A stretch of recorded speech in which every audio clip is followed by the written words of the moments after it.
percentile was very melee oriented, I feel like. Yeah, it was very undeveloped.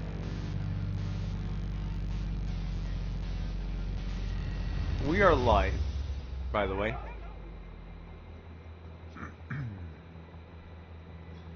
Oh, I'm so stupid. I never changed what fucking game I'm playing.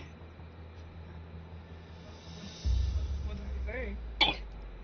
No, it's, no, yes, it still says Haydee. It's just, even in the Haydee 1, I never put the link to, you know, the game.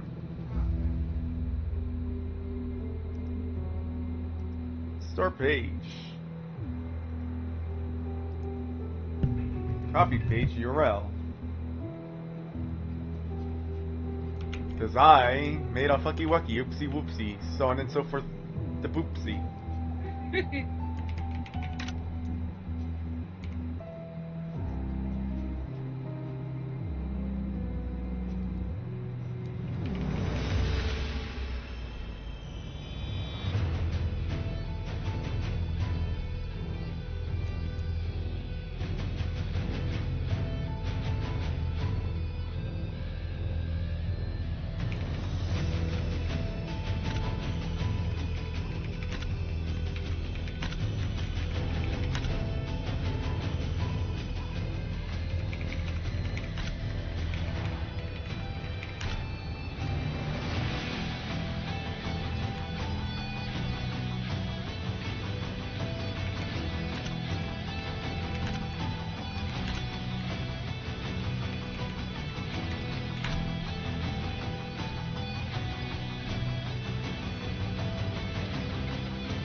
Shove it in advertising. Shove it in advertising.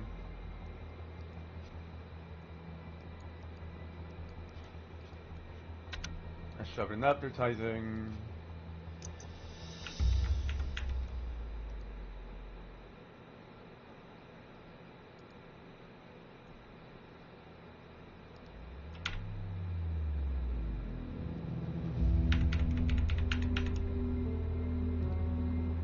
Ah, I forgot to turn on the on-screen keyboard.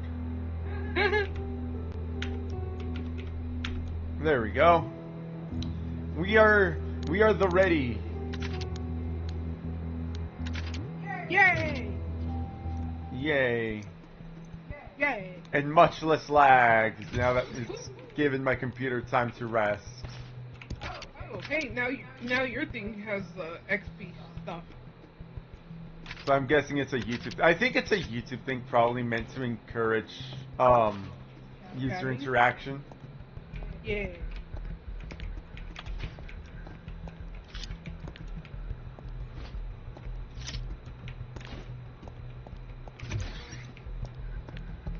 So I think what's probably gone down is that I have accidentally locked myself to only the blue ending. Which, hilariously enough, is one of the better of the 3 endings. Fair enough.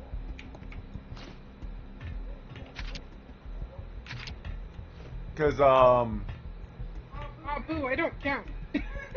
I didn't get it. Why did Blue get in the crowd, but I didn't?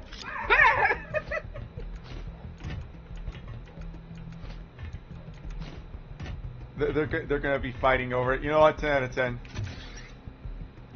I mean, I'll fight for it. Lol. Until, you know, I actually start working again. Fair.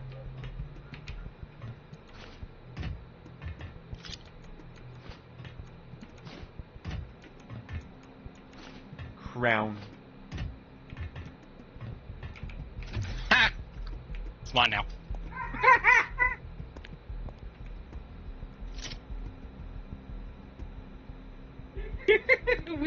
We're actually gonna fight. No, I'm kidding. I mean, I don't need to fight anymore. I haven't. It's mine now.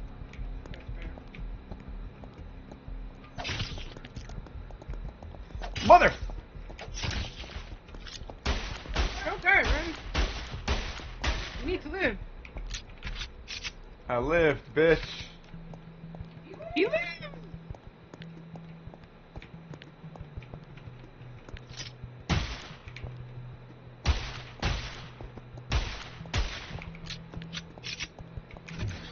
Man, they made that hallway extra rude.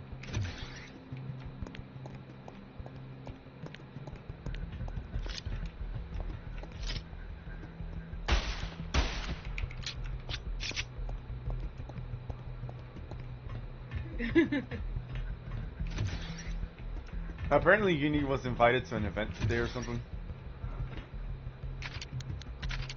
Because, you know, as usual, I invited her to join. Yeet. Yeah, you know what? Fuck it, doesn't matter. I can grab what I need from the other side. I got friends on the other side. Friends on the other side.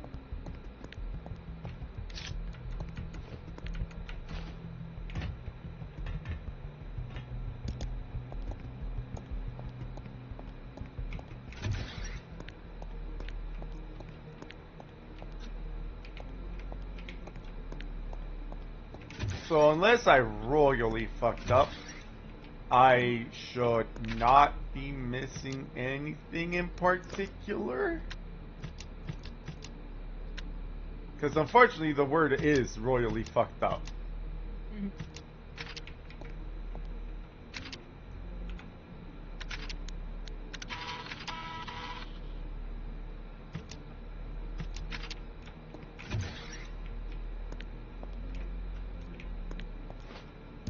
Because there are plenty of ways to get soft locked in this game.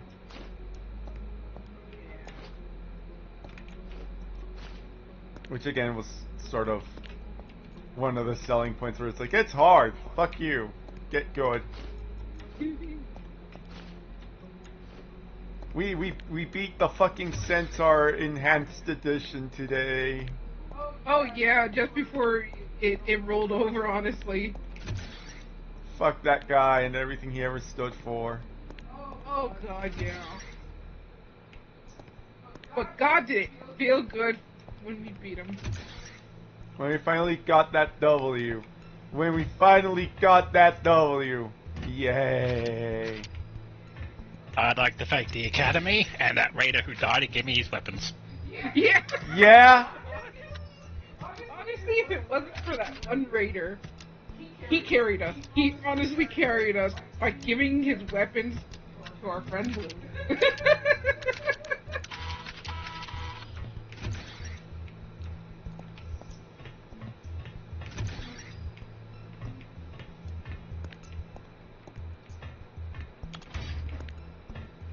The stress levels in that fucking room were honestly so fucking high.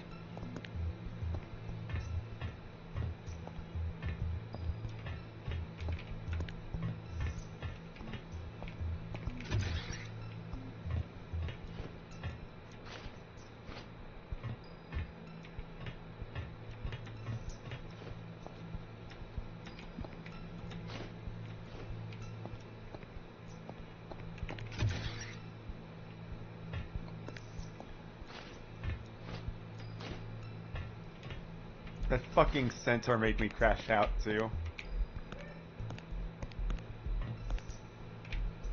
And then we won after I got it out of my system.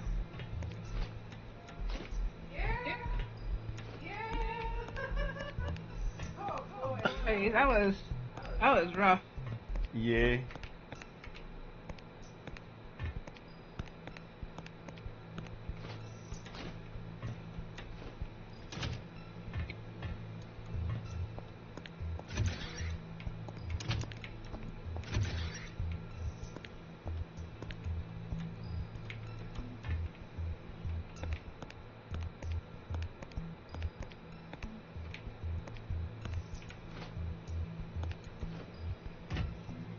I'll be honest. Out of the new lingo, because I don't tend to like, you know, the hip, the young, the youngins, changing languages. very much. I don't tend to be a big fan of those. I will say Crash Out is actually one of the ones that I really do like. Fair enough. I've noticed you can use that a lot. Well, you know, you can use it properly. Yeah. I think I've gotten to the point where when they bring out these new words, I'll say them unironically as like a joke, and then it just infects my actual vocabulary when I do that. I don't think that's happened to me. Like, I noticed I started using drip as, like, you know, a joke to make fun of kids who say that. But now I actually just say it. Fair. At least we haven't used skibbity. I don't think I'll ever use that just because it's got no real actual relevance. Yeah, fair. Skibbity Riz Ohio, essentially. And it's like, ugh. I want a divorce. Not, hey. No. It's the only time when I say I have a ball and chain in you, when you say, I want to leave. Nah. Blue, I'm being held hostage in my own home. Yes. But He said good. I mean, I guess I am a menace to society. Nani?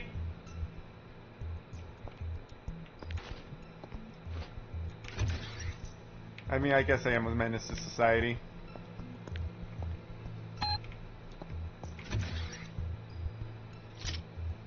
Look, I'm just gonna say this. If you two broke up, I'll just end up having 2 homeless friends. Fair!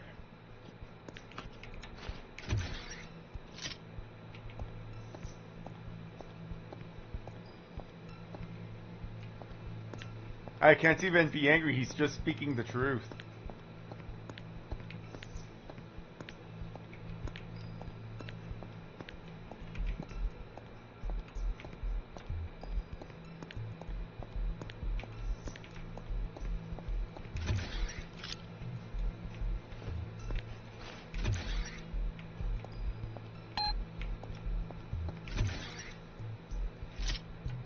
Yeah, that is true.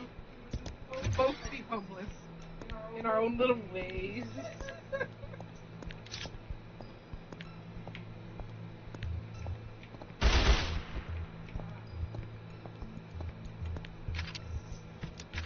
That's not the weapon I'm using, but okay. And you had nothing.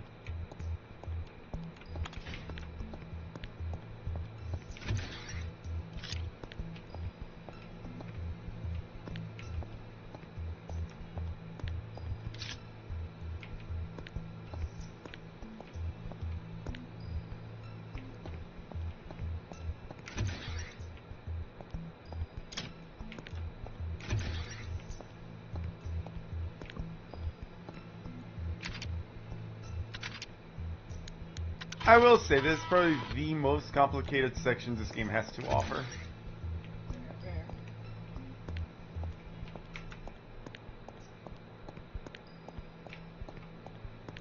Especially if you're not paying enough attention.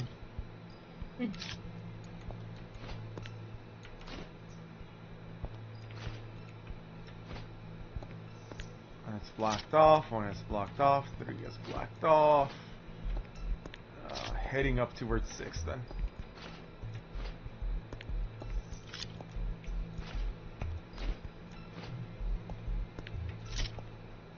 Six is blocked off, what?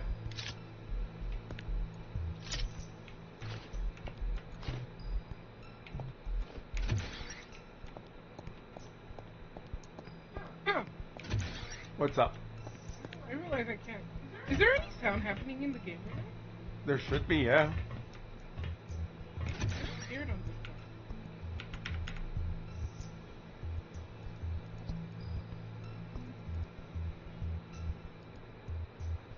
one. There you go. I don't hear it. Actually, I'm gonna hear the stream. Okay, I hear it on stream. That's interesting. Huh?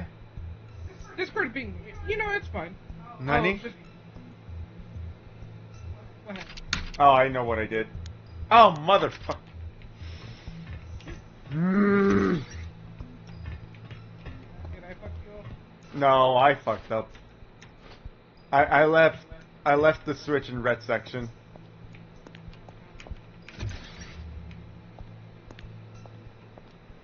I am just gonna put my own music while I draw. Can you check your volume settings on Discord? The what? I have it raised up. Oh. Is that max? In that case, I have no answers. Yeah, it's okay. I blame Discord. As per I blame usual. Discord too.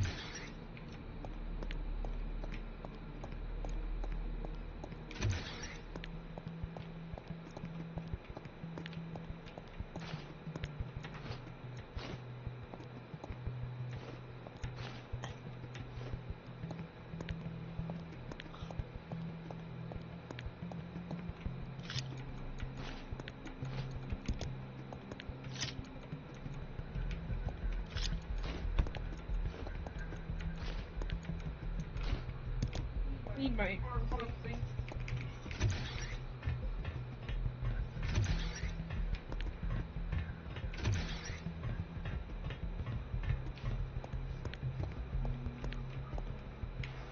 Oh, why is that locked?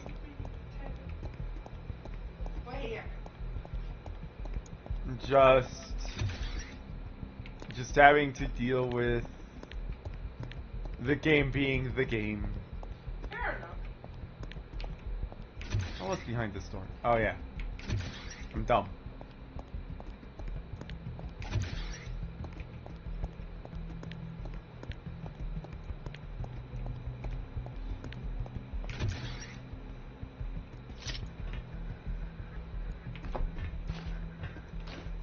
Oh, neat. That was in my bag for some reason. Well, I don't have an answer, but I do know I've been searching for it, so thank you for finding it. Yeah.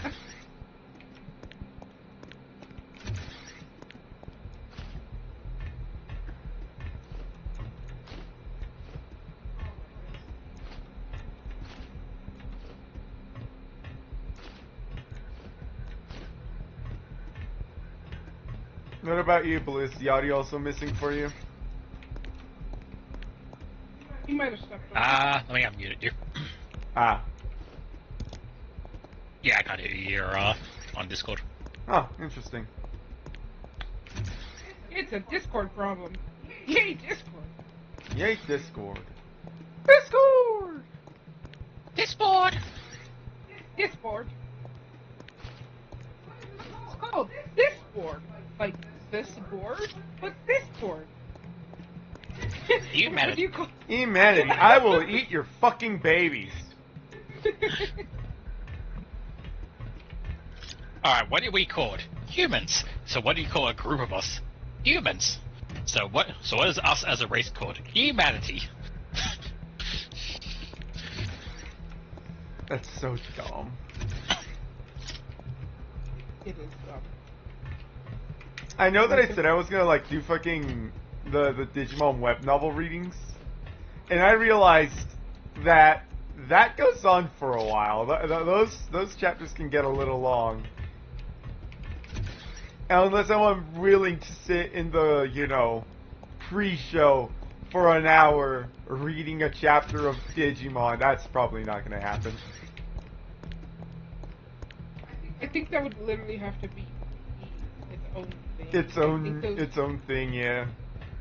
But I think that would be better, more of like probably like a pre-recorded video. Less fuck-ups.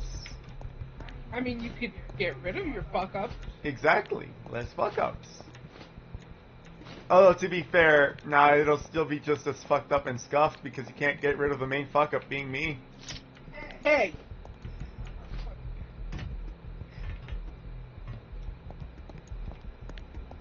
She resents me for that, chat. She does not appreciate the joke. Nope. Hey, you're not allowed to beat up yourself. Only I can. No, I'm kidding. No, they're not supposed to know about the sex life.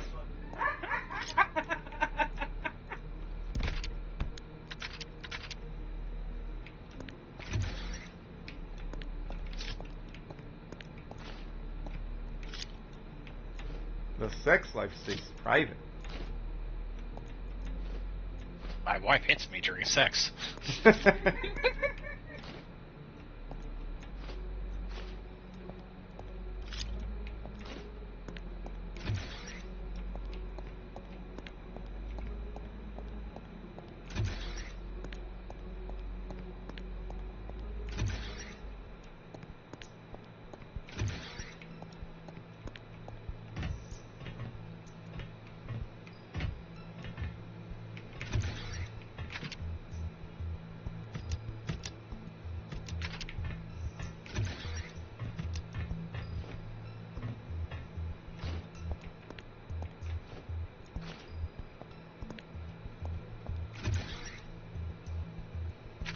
One, two. Chotomate. Ah, hi. I remember. You know, I've come to realize I want from an anime or a manga or something. What? I want an isekai, but one that actually has the energy of like an abridged series. Fair. Like all the jokes where you point and laugh at people who do the abridged version of an actual thing, like No Game No Life or whatever, or Sword Art Online.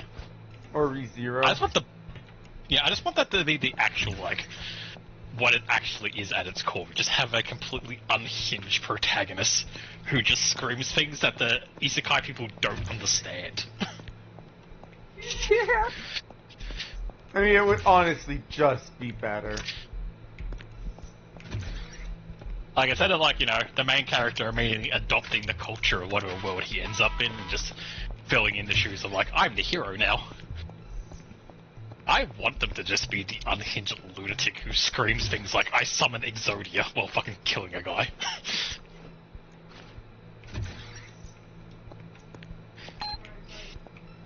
That'd be funny. I want the main character, as he's learning magic and discovers how it works, to fucking cup his hands together and do a Kamehameha. And everyone just looks at him like, what the fuck are you on about? Alright, this fucking room. Etto.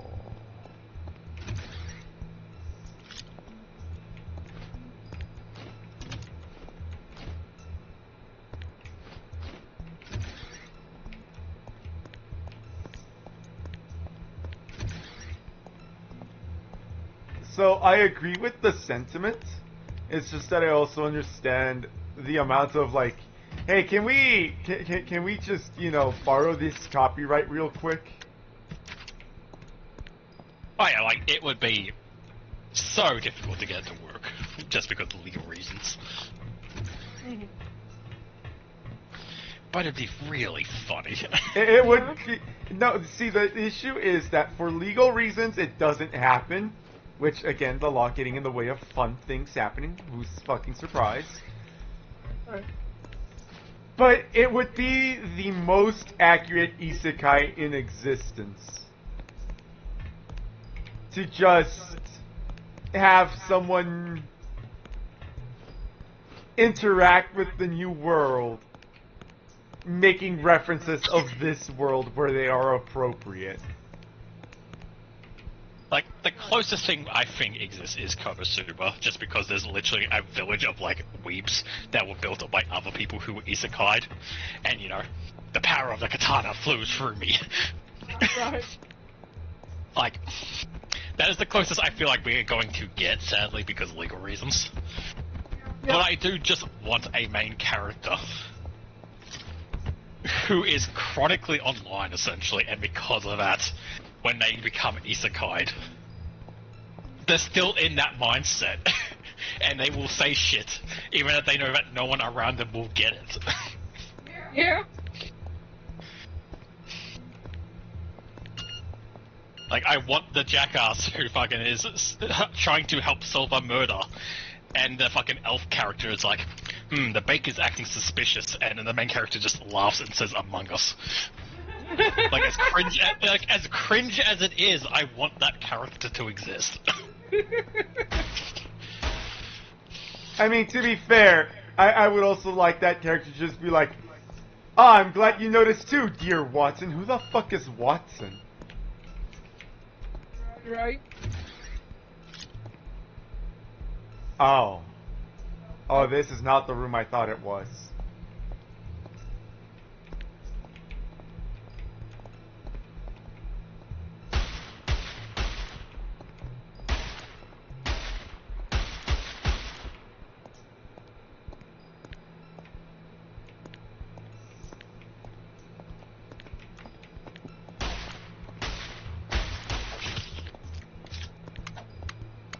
Shit!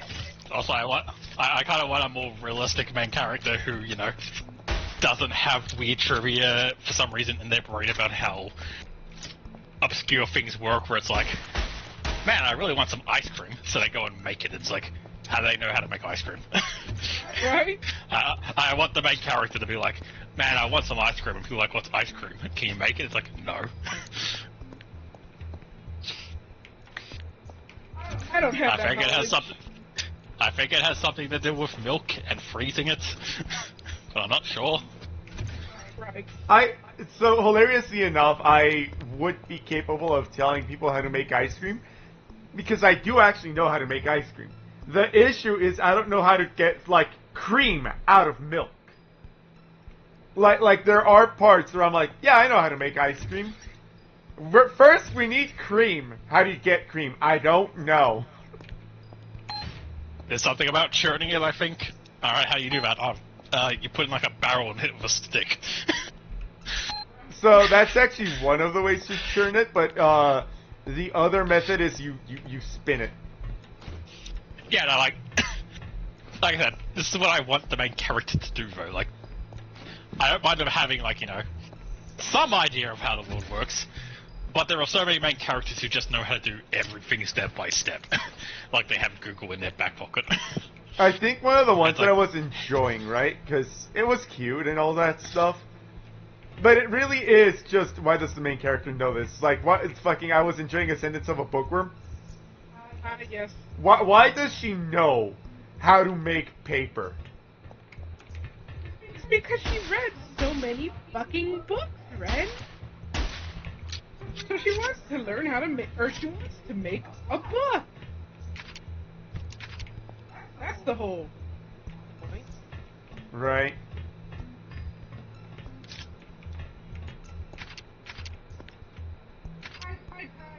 Hi, Dr. Hino. Yes, hello.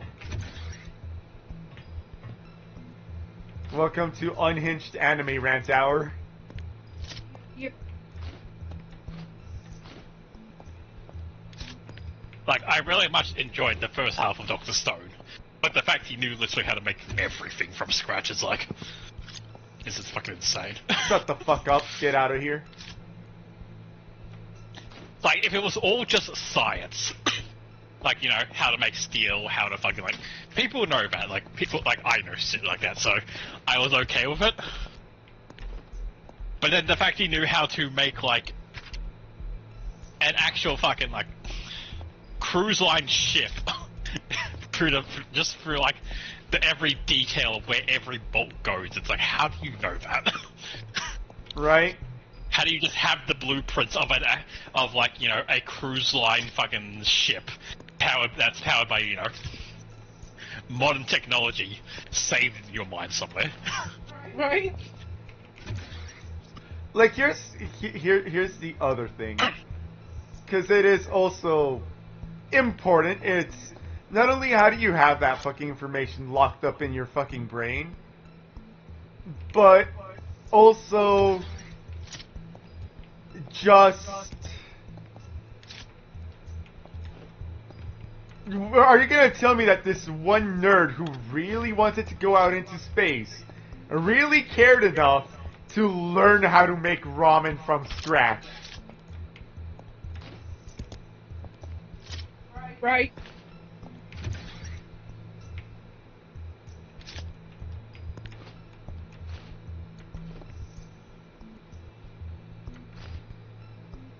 Like, I'm willing to believe him knowing how to make, you know, a fucking cruise liner. I'm willing to believe that one. Because, you know, he wants to go to the moon, he wants to go to space. And his entire fucking childhood has basically just been leading up to, I'm going to space. So I'm willing to believe that, you know, maybe he dreamed up of different designs in his brain of how a fucking spaceship would work. And in them was a fucking boat for some fucking reason.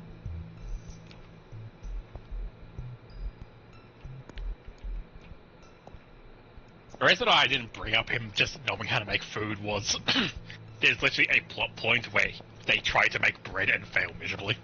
True. And I was like, thank you for being realistic at least in that, I guess. That he just doesn't know literally everything.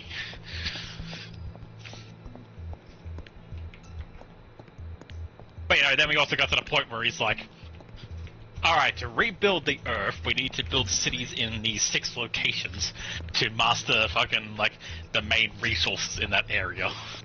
And it's like, how do you have the exact location, like, the common elements down to a fucking T world, like, geographically?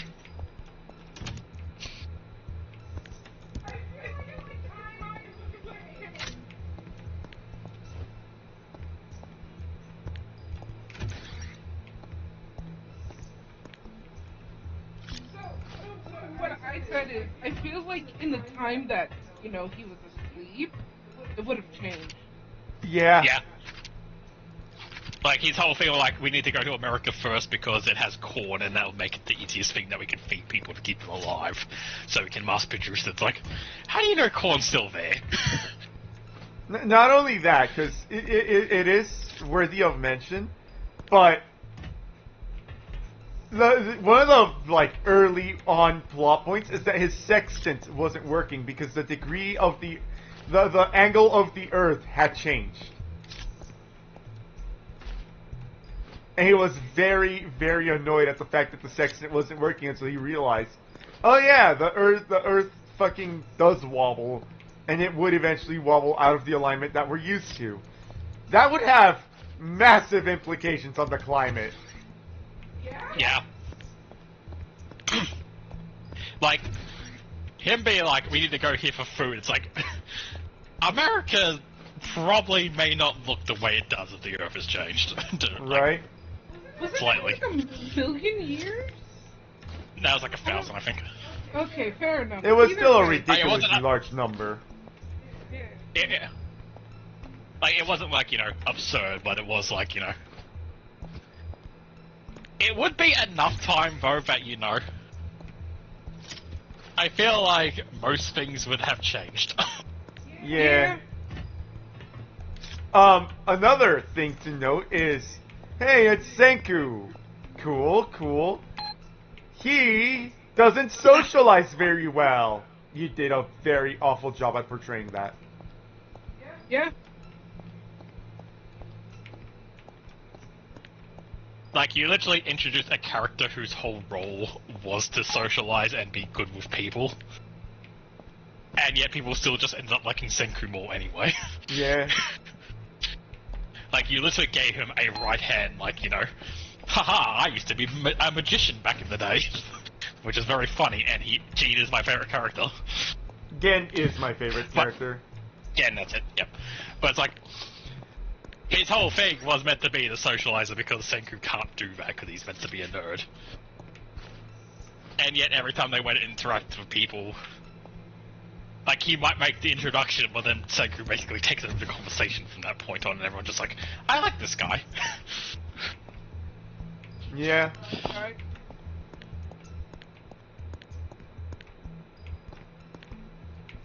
I remember why.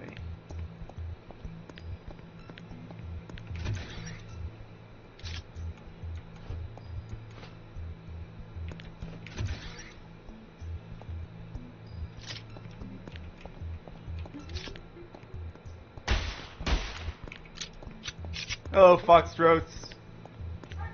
Strokes. But yeah, genuinely, there's only they're like, even with the hyper autism that Senku has, there's only so much I'm willing to tolerate and be like, yeah, that makes sense. Yeah. I mean, that's kind of why I kind of lost interest in it, I want to say about halfway through, because, like, when it started off, like, you know, we're basically cavemen again, and we're building back up, it's like, yeah, it's really cool watching the process of them making iron, for example. And then, you know, then they went and learned how to make, like, medicine, it's like, that's cool. Then it was, you know, all these other little things to, like, you know, rebuild Japan. Then from Japan, I was like, okay, let's go explore the world a bit.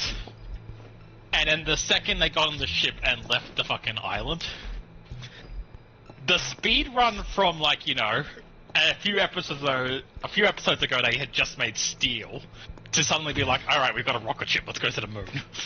It's like, it happened way too fast. I think the thing that bothered me the most is that they went from, you know, properly explaining the step-by-step of how something is made to, and now it's made. They stopped explaining things, and that bothered me. Like, I think the point I dropped off and didn't pick it up again. After South America, where they got frozen for the second time. They're like, okay, let's go to India, because they're really good at math. And all of a sudden they're making computers. And I'm just like, how'd we get here? Yeah, fair. Like, we went to South America to get rubber so you could make a tire. That was the last thing you did. And now all of a sudden, we're building computers and going to the moon and fighting an evil AI. And it's like, this was not what I signed up for. Yeah. Okay, Foxtrots, we before stream we did a night rain run, and beat the boss before the new one came out. So that was good. Yup. Yeah, I had a bit of a high. Yeah. Relaxing after that win, honestly.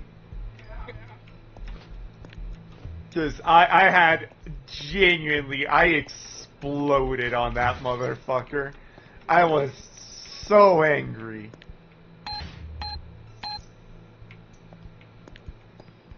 No, I need one open. One needs to be I will open say, to get out. what that run made me feel like, though, and also, you know, playing the old, like, just going back to normal Elden Ring again, Mhm. I do enjoy the roguelike to an extent. Mhm. But what makes it just really difficult, it's like, it's Night Rain, it is Elden Ring, it is FromSoft, it is, we've got a really hard boss fight. And basically it requiring RNG being a part of it. It kind of sours that fucking, like, From Software, like, alright, here's a boss, train to get good at it, and it's like, well, every time I go up to fight it, I My might be on build the is level, different. my build is different, I might be, my fucking weapons might different, I might be the wrong level, because I might have done badly and only be like a level 8 or 9, rather than like, you know, 10 to 12 where I want to be. Like, going back to the base game, walking into a boss room and being like, okay, this is hard if I'm going to kick my ass a few times. But I know I will always be comfortable in my skin, essentially, when I fight him. Mhm. Where, you know, Night Rain, you walk into a boss room and sometimes you just know, like, this isn't going to go well. Yeah. But there's also, you know, no real other option.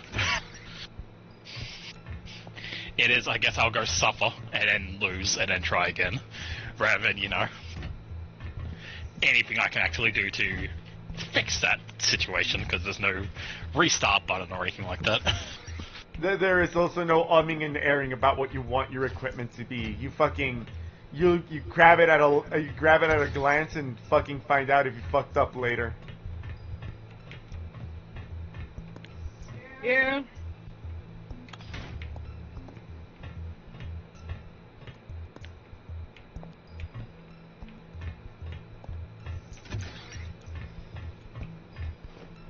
Because, you know, I like taking my...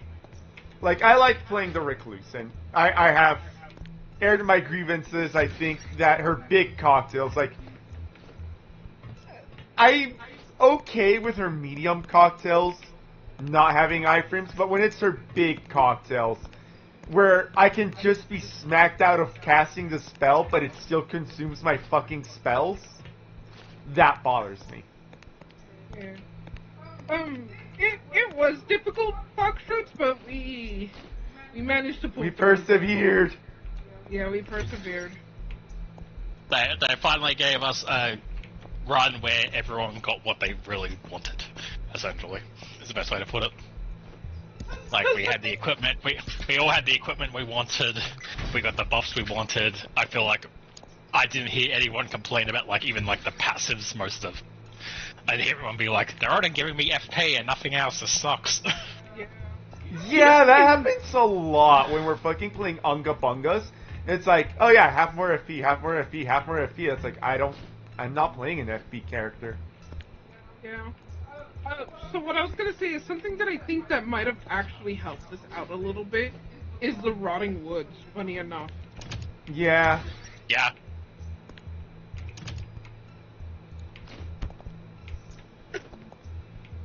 Like, I know for a fact that the fucking health regeneration, with all the other health regeneration stuff I had, was keeping me alive.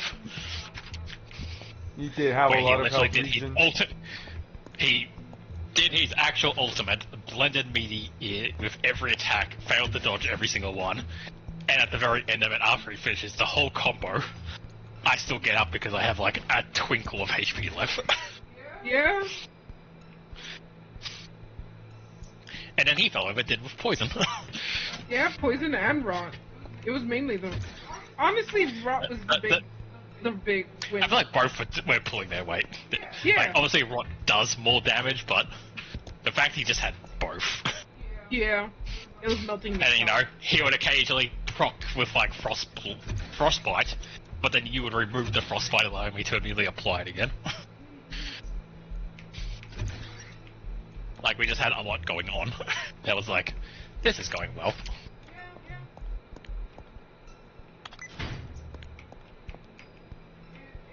It was a very... in our stars. It was a... Yes, everything that could have gone right did go right. The And, you know, stars aligned even the say things you that went- win. Even the things that went really badly, like, you know, us being stuck at the end of the game, killing ourselves in the fucking, darkness Yeah. trying to get our runes back. We're still able to crawl our way back from that to be like, okay, we're fine now. Yeah? That was actually kind of fun, honestly. Like, I liked doing it, but... just the fucking rot, honestly. It was fun until it was like, hey, I'm taking half your health bar now. I think the thing that really annoyed me was we ran out to get our runes or do any last second things that we wanted to do outside of the fucking circle. I went down, you guys picked me up, and as soon as I stood up, it was just instant death.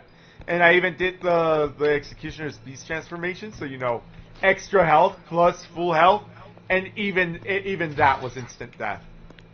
Yeah.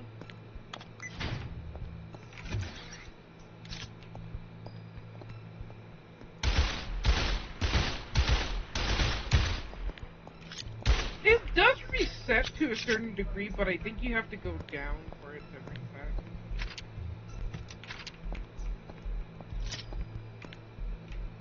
I think the only way for it to, like, you know, properly reset is if you fucking, like, get out of the fire. Even if it's for, like, a brief second to catch your breath. And then go back out again. Fair. Yeah, I think that's correct. I have had a run with randos where after we beat the final boss, they both took off into the fire to do, like, nearby dungeons and would do, like, go to the dungeon, come back, go to the next dungeon, come back. So we got to hit, like, 3 more runes than we would have, because I guess they were brave, and I was like, well, I guess I'll be brave too. Yeah, So it's definitely a strategy, but you also have to be lucky that, you know, one of the things you haven't done yet is close It's enough nearby. to fucking run in and come back. Yeah. Ah, safety pin. I'm like, what the fuck emote is that? Having races nearby also help. Yeah. Yeah. Because on night 2, I fucked off to go get, smithing stone for Blue. And I really shouldn't have lived that, but... And I didn't at the end, but that's because I fucking forgot to take a fucking... I forgot to look the knight in... I forgot to look the knight in the eye and take a fucking nice tall drink of sippy cup. You didn't drink your fruit punch? Yeah. I forgot to drink my fucking Sunny D. I do thank you for that, Stone, because I feel like having the 2 purple weapons helped a lot. Yeah, no problem. Like I said, when it comes to that specific boss, I feel like you're the one that did best, so if it was gonna give you a better chance at carrying, I'm giving you that fucking chance at carrying. Like, I would just go from what I was saying because, you know, I'm also... Looking at the boss in the face, it's a bit hard to see what everyone's doing. Yeah. But, like, what I could see happening, most of the things was... him getting poisoned, so I knew Ninja was doing her thing really well. Whenever he tried to do his ult, he would then get broken for electricity, so I'm like, alright, Ninja is doing her job excellent, and, you know, she's doing what she needs to do. And then I am quite literally face-tanking his hits and fucking applying rot to him, and stance breaking him. So in my mind, I was like, me and Ninja MVP. You could have been doing fucking amazingly as well. But unfortunately, because there's no way to really tell what you were up to. Like, you said you were blocking every one of his attacks, and I occasionally saw you get your ult where you got the shit across and hit him with the holy sword. So it's like, you were definitely helping. But in the moment, it's hard to really, like, appreciate that because the only thing that you really notice is his health going down from, like, you know, active things like poison or rot. So, thankfully, when I didn't have my big sword out, I did have Moon Veil, and I had a Poison Katana as well, so that helps. So you were adding to the poison as well? Yes. Fair enough.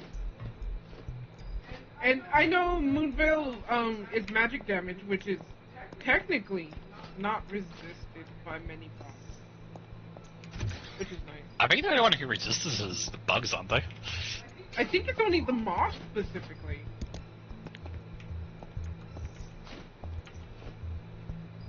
I'm gonna look it up. Favorite dog breeds, people? I like Huskies, the drama queens. It's kind of hard to say if I have a favorite dog breed anymore because I've kind of fallen out of favor with dogs. Like, I'll probably say Border Collies just because because I've had a lot of them. So, you know, I have good memories of Border Collies because they've been my dogs. Fair. But I think I'm also the same where I'm like, dogs are there. Dogs exist. Yeah, like, if you told me wild dogs, I'd be like, actually, that's a lot harder than I was gonna say wolf, but then I was like, I thought about it, and I'm like, isn't my favorite dog wild dog? And I'm like, I don't actually know anymore. You know how little wolves narrow it down? How many wolves there are in the world? Yeah, I know, there's a lot. Timber you wolf, look grey at wolf. Which one? Grey, black, timber. Grey, black, timber. Eurasian.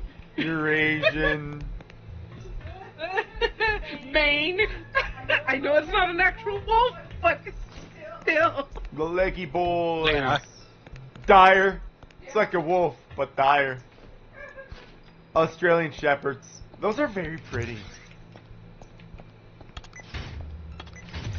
I think as the Australian, and while I do like them as a dog, it's also like, you know, I think the attitude is the same as like someone being like, I really like how cool kangaroos are. It's like, are they? As I look out the window at one of them. I didn't say cool, I said pretty though. Yeah, and I'm just saying. It's a kind of like, you look at you being told like, wow, I sure like a raccoon. They're cool. And you look at the window as they're eating your garbage. You know what? Fair. Justified.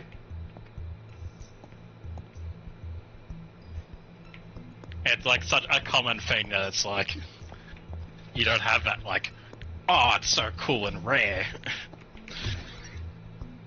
You know what? I know one we can all agree to disagree, but agree on. Possums. Uh-huh.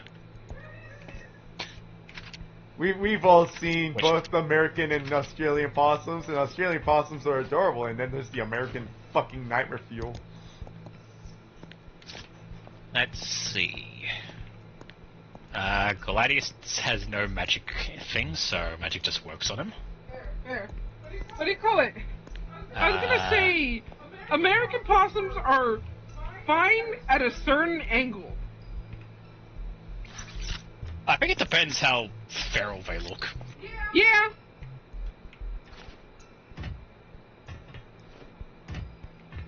Sorry, I was dealing with food. Fair enough. Let's see. Adele has no magic relation, so magic is neutral.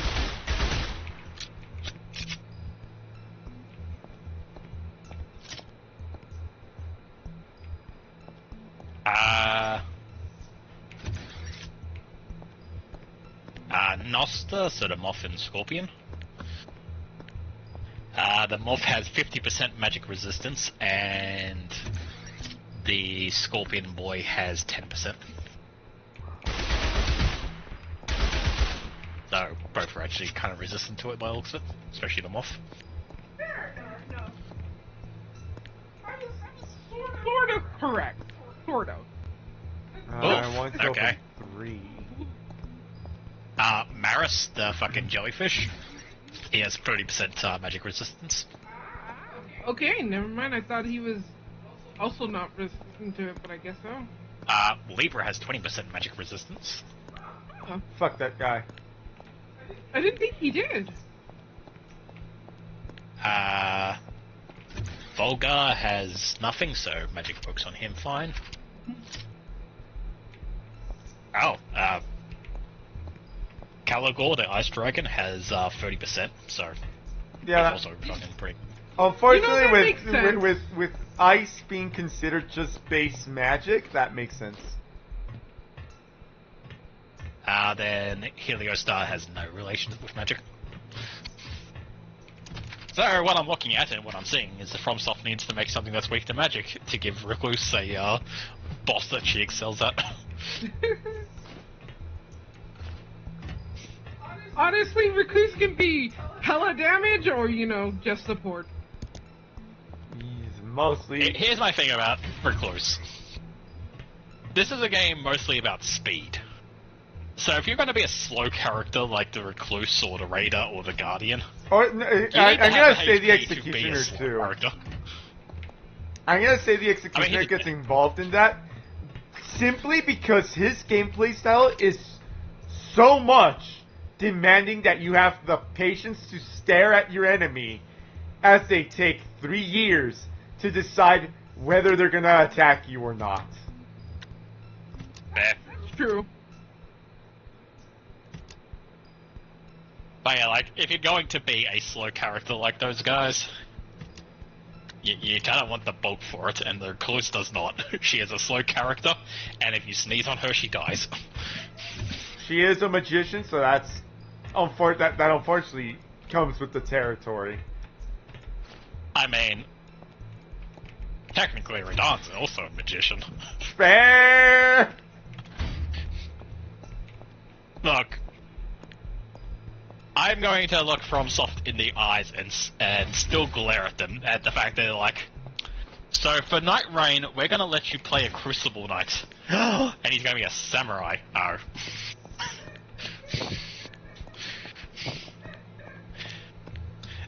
How dare you be like, you want to play as one of Honolulu's boys? Yes, please. Alright, here's like the twink version. Fucking how dare you. Like, I'm just gonna say, the fact the Raider isn't the Crucible Knight is so upsetting. But please, I'm pirate. Just saying, I feel like Samurai Pirate would have fit the fucking theme better. Yeah. Like, if the fucking executioner or executor, or however you want to say his name, if he was the, like, fucking swashbuckling pirate samurai from the land of reeds, who was, like, you know, put up to fight gladiators in the arena, that would have been really cool. And then had the raider been like, I used to be one of fucking Horalu's fucking Crucible Knights back in the day. And, you know, fucking swings a massive sword and kills a guy with it. I personally would have been very happy. But they're like, nah, you wanna be a Crucible Knight? Have a twink. He specializes in powering. You know, thing that Crucible Knights are nostalgically known for being bad at. Yeah. Actually, fair. What is the Crucible Knights' biggest weakness with fighting them? A fucking buckler. Wait, shut up.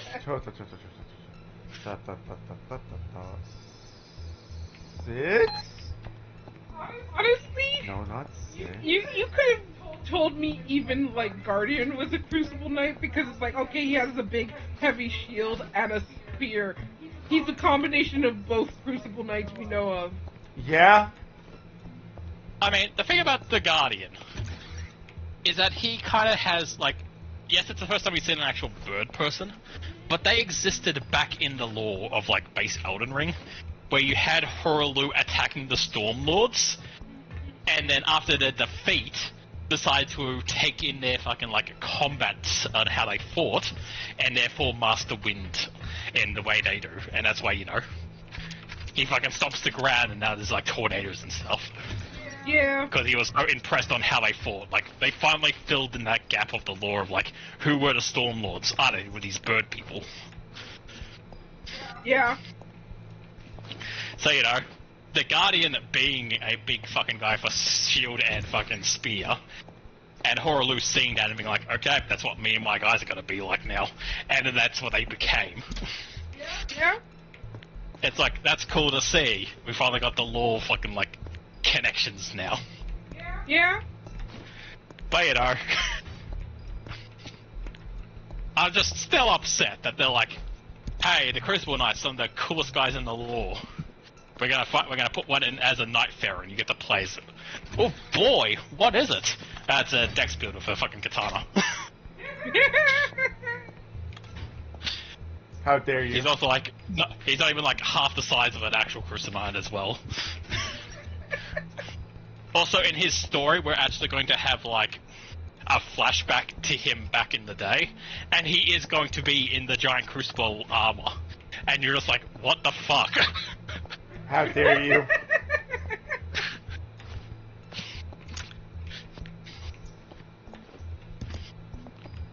They really had to go into us dirty like that? They did.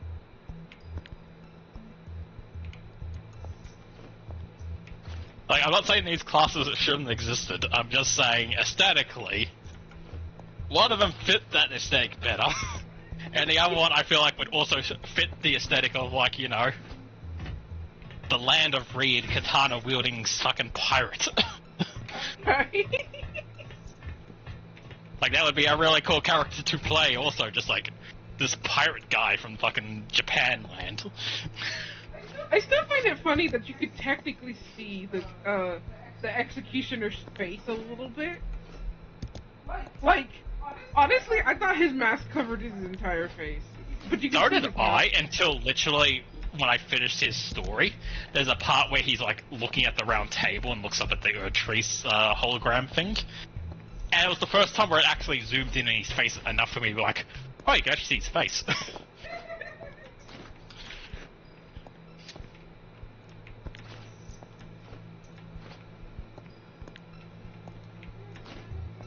I think it's funny that Waldo is really the only character who you can't really actually see their face. Yeah. Everyone else you can kind of see something. Like, I, you have eyes and forehead and a bit of the nose. Mm-hmm. Executioner, you have like the chin and the mouth area. Raider takes his entire helmet off at some point, so you're like, I can see everything. Right? Like, everyone, like, even the Duchess, like, yes, she has a mask on, but one of her skins literally is, like, an eye patch and that's it. So you get to see her face properly. Yeah. While it is just 100%, my face is completely void. in darkness, I could be anything. Yep. I'm a black void. I'm the faithless protagonist. You can imagine whatever you want under it. Yeah. John Pathfinder. It's probably gonna be a white guy because my sister's the Duchess. So, you know, if you're like really going into like, oh, he's like completely onyx black in skin tones, like probably not, but you know, he's not recluse black. Yep. He could have a little bit of a tan, but he's probably a white guy. Oh wait, I forgot to. Look, this isn't Fantastic Four live action movie where they got a black guy to be Johnny and a really pale white woman to be fucking Sue. And then they had to change the law to be like they're half siblings now to fucking, you know, explain it. She was adopted. Something like that. It was fucking stupid, whatever it was. See, I went into that movie with low expectations and came out like, yeah, okay, I kind of like it. It was better than my expectations expected, so yeah. I don't understand how they keep fucking up the Fantastic Four. It's not that hard of a fucking formula. I know, it really isn't. Look, you make a very sexist scientist. And there you go, the formula's complete. Like, how hard is it to write like 4 likable characters who fucking get accidentally mutated into fucking like superheroes and then they save the world? Like, why is that formula so hard for you to like get down, but you still fuck it up every movie? Yeah. Like, we got Spider-Man on the first try.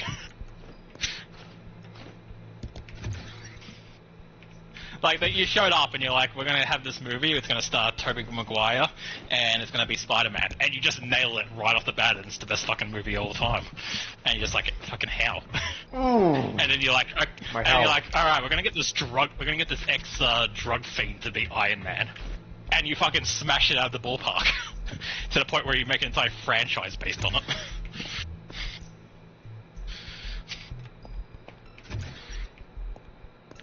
Like, how do you get these guys done so masterfully, but then whenever it's like the Fantastic Four, you're like, oh, fucking no.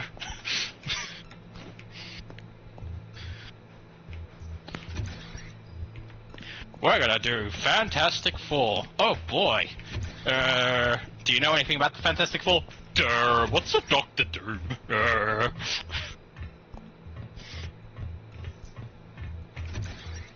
Honestly, I hate, like, a part of me is happy that they're no longer, you know, interviewing the person that, you've been put in charge of this project with really beloved characters. And the first words out of their mouth are, oh, I hate them.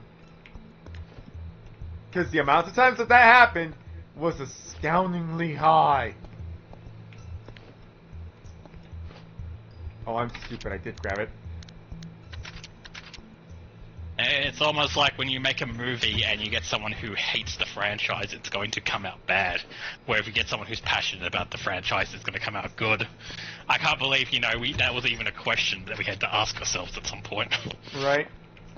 It reminds me of this one stupid post that I saw online where it's like, sexualizing nuns is good because it fucking takes power away from the church. It's like, so you don't even like the fucking nun aesthetic. That's not a thing that, you know, does anything for you. You're just here because fuck the church. That's dumb.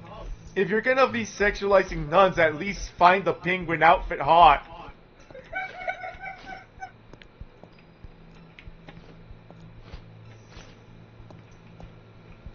That's all I ask. It's, if you're gonna sexualize something, make sure it's because you actually like that thing, not just because you're being this petty piece of shit. I don't know why. Was it the penguin well, outfit when you comments? said like the penguin outfit you said reminded me of something else, where someone like asked their friends like, if you're gonna do like Batman roleplay in the bedroom as any of like Batman's rogues gallery, who would you be? And a bunch of people like the Penguin because it's funny. To be fair, it is funny. I wouldn't, but it is funny. And it's like, what would you even do? It's like, oh, I'd probably waddle in there as the Penguin, go wham, and pat my belly.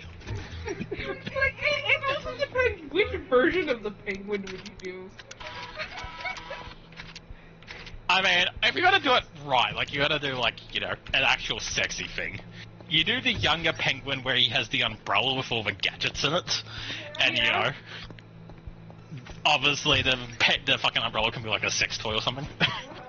But you know, the Danny DeVito one where you walk in as a really fat outfit, as a Penguin, go wham and pat your belly. It's very funny.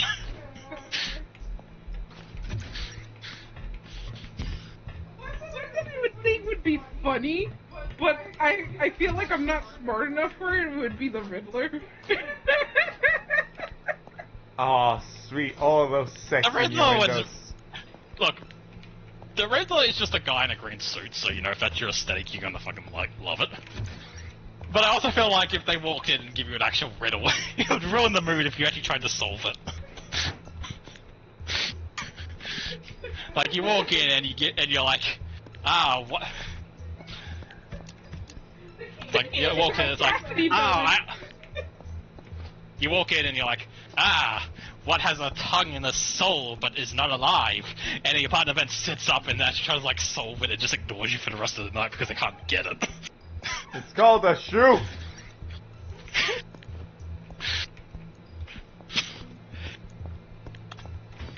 No, see, here's the thing.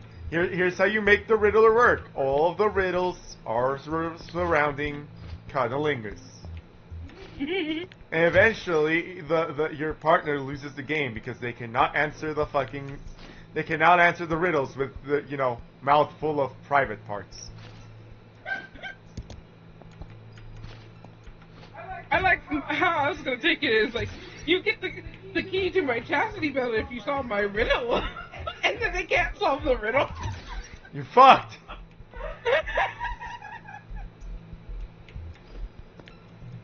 I mean, clearly the best one is you fucking do a Bane one, you just fucking snap your fucking partner's back over your knee as soon as you start.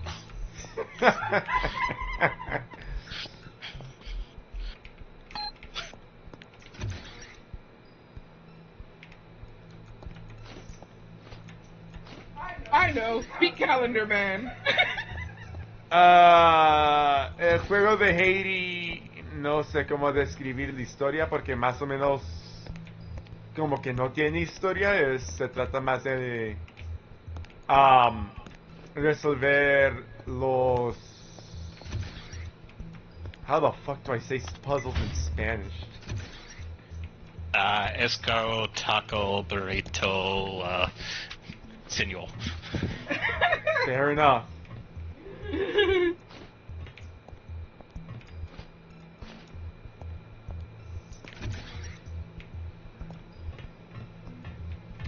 Oh man, I set myself back a fucking long way. Holy shit. I think you told you. I think... Boostless. I I mean, he's not. That's a fucking shit post, but 10 out of 10, true. Is something greatly did you by bringing up Calendar Man, because it's like, I hate that they tried to make him an actual thing instead of just the serial killer who killed people on like holidays. I know. It's like, when he was just like, you know, a special event on the calendar is coming up, I shall do a murder in that theme. Like, but it was just a fucking crazy guy serial killer who killed people for themes on a calendar. He was a perfectly fine and reasonable villain. Because, you know, Batman doesn't always need a Riddler and a Joker. Sometimes he just needs to be an actual detective and solve a serial killer's murder. But now they're like, he has calendar powers, and on those particular days when something special on the calendar appears, he gets superpowers based on it. It's like, fuck off. I didn't know about that, and that's stupid, and I hate it. Yeah. Well, how you can turn it into the role play, right? you can only have sex on those certain days. Isn't that just marriage, though? ¡Eyo! Sí, sí, es un juego de averiguar cómo proceder en el laberinto, básicamente. No, see, it gets worse. It's better than marriage because at least you're guaranteed sex on those days.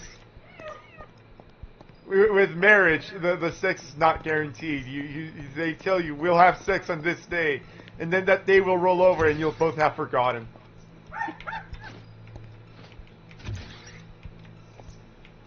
Have you seen the guy who did the fucking, like, keeping track of every day where he asked his wife each day to have sex and then what excuse she had for a year? And then she tried with him. Okay, so he decided to ask his wife every day for a year to have sex, and then dotted down if they had sex or if she came up with, like, an excuse. Just to, like, note down what would happen. At the end of it, they had sex, like, roughly, like, twice a month type thing. Uh-huh. And then he'd, like, tallied, like, what her, like, big excuse and stuff like that was. Like, you know, the big one he said was, like, you know, she's had a headache or something. It is always a fucking headache. But anyway, he fucking, like, you know, showed that off to her, and she got really mad for a bit. But then was like, you know what, I'm gonna do this myself next year. So she did the following year, where she asked him to have sex every day. And afterwards, she tallied it up, and she's like, okay, we had sex every day except for 2 days in the year. One because he was playing video games, and one because he went out with friends. So, you know, it was just very funny that You sure showed him. he sure showed him. I'm sure he had a horrible year. Yes, he was totally tired after. Totally.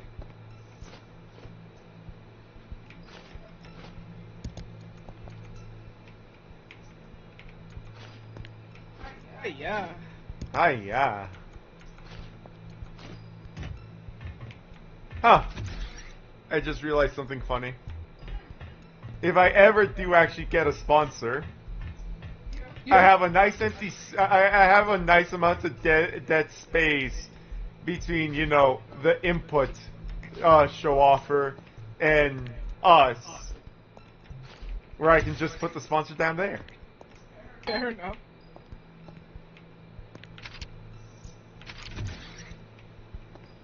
I mean, what you do is, when you play Haydee, you just learn to mod, and then you edit the fucking Renamon model so it has the sponsorship on one of her ass cheeks.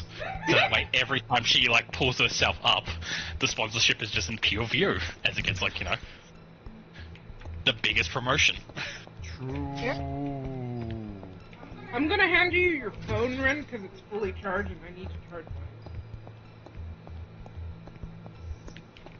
El que hizo el juego se empeñó en las físicas realísticas. You know what? I agree with that. He's saying that whoever made the game put a lot of effort into making realistic physics, and they really did, actually.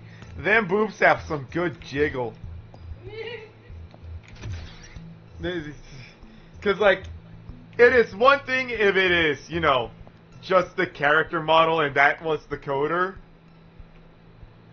But it wasn't just the character model. It wasn't just, you know, the mod. That's the game. The base game does that shit.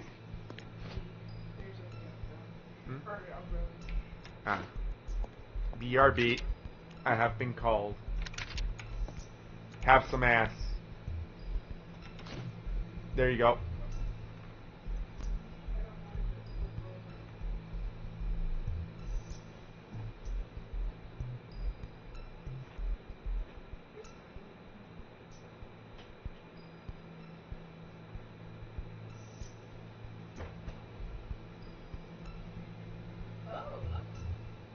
What?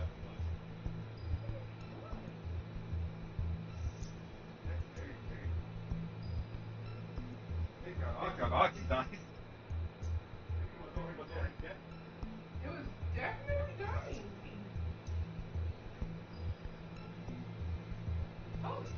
shit. I've never seen that.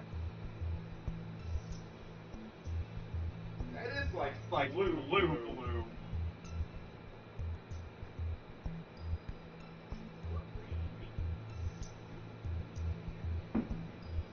What the fuck? that that was interesting.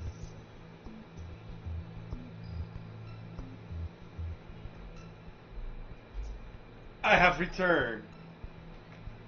Ugh. Do it once, do it twice, give me double genocide!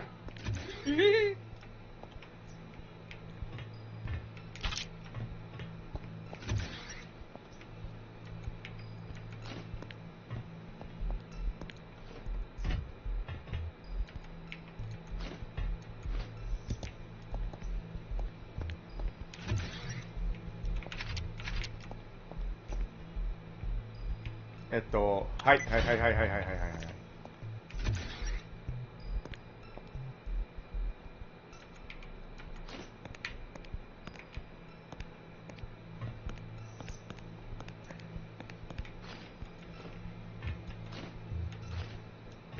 I do like that this game, like, I believe every single one of the games has had an achievo specifically being like, speedrunners, have fun, beat it under an hour.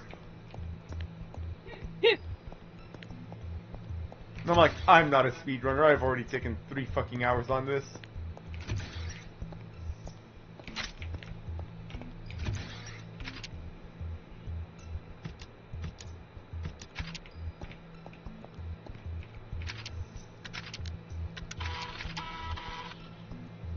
No, I don't have flyers on me. I don't have flyers on me. Oh my fucking god, what else did I fuck up?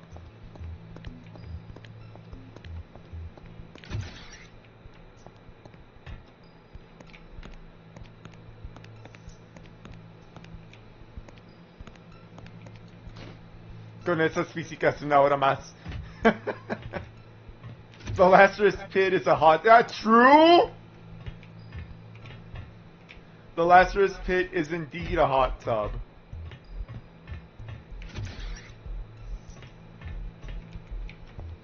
Mother... Okay. Grab this. Put it on 4.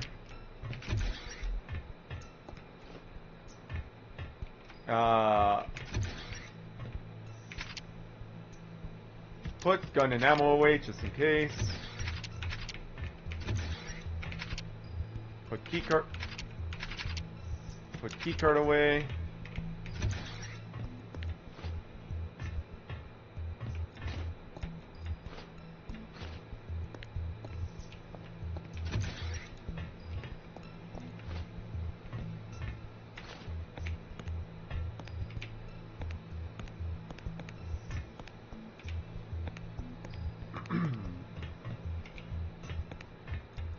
Es por capítulo o niveles. Ninguno. Es un mapa cohesivo grande. What are your guys' like favorite like Batman villains? Batman villain. So I've kind of got 3 that I'm tied on. Oh? So Riddler, Penguin, and Scarecrow. I do like Scarecrow. I think these characters have the best potential for, like, you know, actually good Batman stories. Mm-hmm. And I'm at the point where it will never happen that they get rid of the Joker and replace one of his main, like, rogue scorer with one of these 3. Mm-hmm. Fair. Because Joker was kind of okay back in the day when he was, like, you know, the chaos to Batman's order type deal. Yeah. But they've made him so just... Like, what made Batman good was all his villains had redemption. Like, every single one could be saved. That was the point of why you didn't kill them, because they were just kind of sick individuals who needed help. And for the most part, they didn't do a lot, like, they would do bad things, obviously, but it was never enough to push them in the, okay, just kill this guy or lock him away and throw away the key type stuff. Right. But Joker has long since crossed that line, where literally everyone asks, like, why don't they just kill this guy? Like, honestly, the best Joker was probably just the animated series Joker, and no one understood why he worked, apparently, afterwards. The reason why Joker worked in the anime series the same way everyone worked was that, yes, he was a criminal, yes, he did bad things, but there were two big things about Joker. One, he was funny. That's the big thing I feel like they've lost. Joker's no longer funny. Yeah. Like, he's the Joker. He's meant to be funny. Why isn't he funny man anymore? But number two, yes, he would rob banks. Yes, he would have shootouts. Yes, he might, you know, throw someone in a vat of fucking acid. But that is so comically evil that you kind of, like, ignore it. Yeah. When you walk into Joker's funhouse and he skinned a bunch of people alive and, like, hung them up as fucking, like, banners to flap in the wind, it's like... Someone just shoot this guy, please. Yeah. It's not even like, yes, the big one was like, why hasn't Batman killed him? But at this point, I'm just like, why hasn't anyone killed him? Why haven't they just chaired him already? Like, he's grown past, like, being a Batman issue. He's just an issue, and literally anyone needs to kill him. Because there's no reason he should exist. Yeah. Like, I know the Silver Age comics gets a lot of, like, bad rap because it became more kid-friendly. But I actually feel like that's where Batman, in particular, excelled.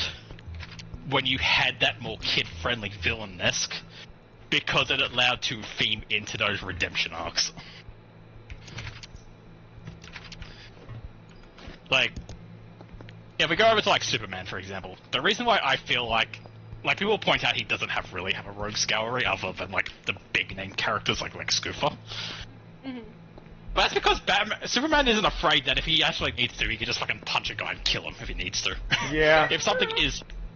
Like, if Parasite shows up and starts killing people, Superman puts Parasite down. Yeah. And that's not a bad thing. Like, something like Parasite, which is a creature that goes around and eats the life force of people to fucking gain their fucking powers and memories and stuff, should not exist. Batman's, like, philosophy of, like, let's lock it up and put away the key is wrong. It is morally wrong. Fuck! Superman flying down and punching it into the sun is the actual correct answer to the situation. And you know what? That's what Superman fucking does. Yeah. Okay, so I have two things. First of all, for Ren. What are those?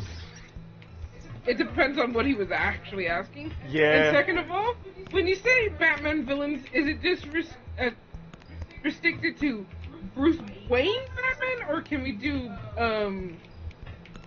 Are you gonna say Yo-Yo? No, what? What? Yo-Yo? I think she's doing, the other Batman from... Batman Beyond? What's his name? Yeah, Batman Beyond. Oh, Terry McGinnis had some very good villains. Yeah. Because technically I have two, and I think one of them doesn't belong count as a villain, but I love him. Okay, I remember that. I like the Creeper. He was funny.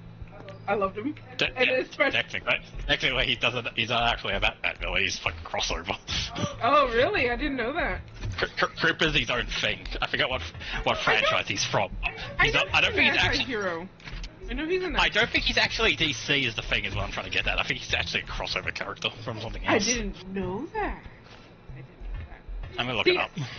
I just remember the one scene from the animated series where he's trying to flirt with Harley, and he's just punching a bunch of Harley's goons who's coming at him, and then Batman comes up to him, like, all slowly and menacingly, like, and he just punches Batman with no hesitation. And it made laughed so much, and it just imprinted on my brain. Fair enough. The other one I really like a lot is Ink. Oh, Ink was amazing. Yeah, she's cool.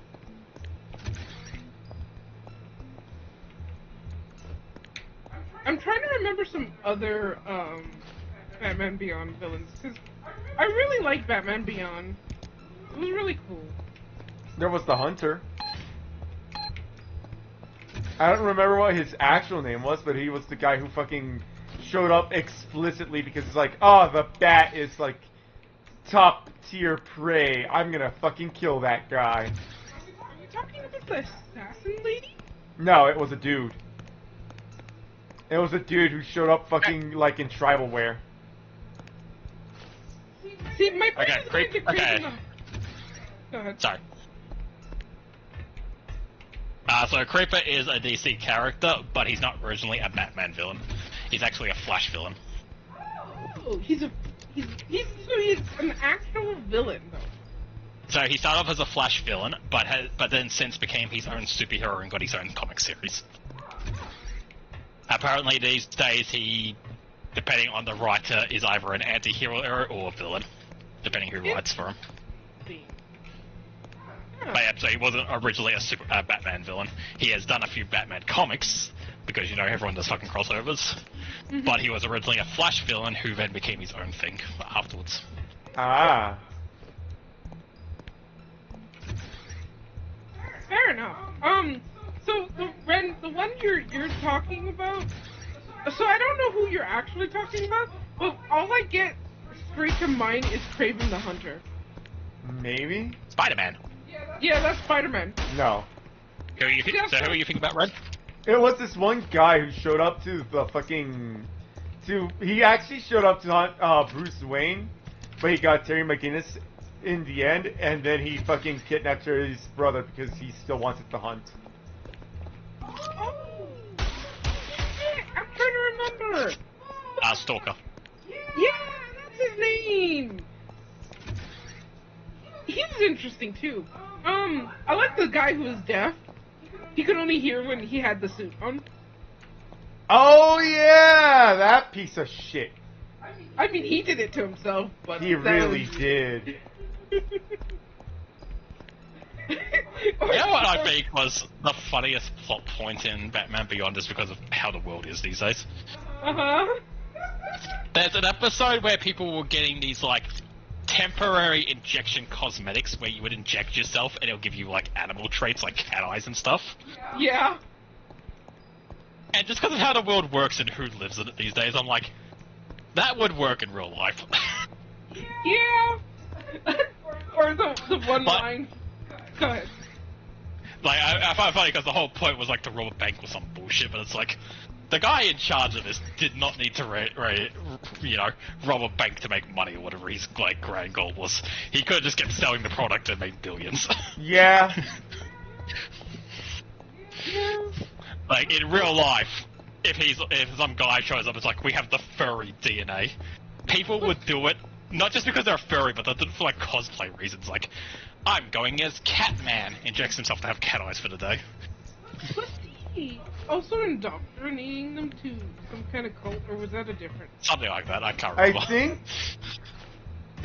I think he did indoctrinate them to be in a cult, but I think that was like a later plot. I think so too. My point is, he didn't need to do any of that. He could have actually just sold his fucking, like, animal drug and been super fucking wealthy. Yeah. There was literally no reason for him to be evil. Or is that one boy who got powers from his father's suit or something like that, and he does the one line, "It's It's time for all oppressed minorities to rise, especially the most oppressed minority, the gamers." Gamers. Fuck it, I can't. I still find that funny that this is an actual line. I can't get over it. It's so good. It is. Es como escuchar un podcast. That's kind of the point. Ese es el punto que nomás andamos hablando como amigos. If this feels like a podcast, that's not entirely unintentional.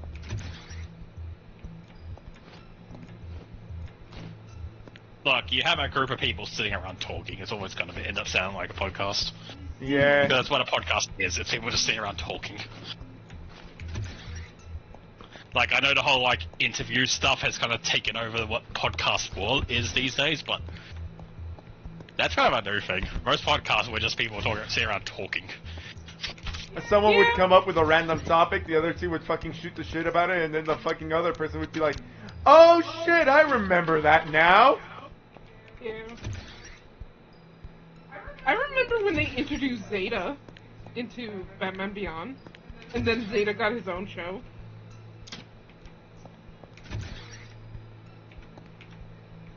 I wonder if I'm the only one who remembers that.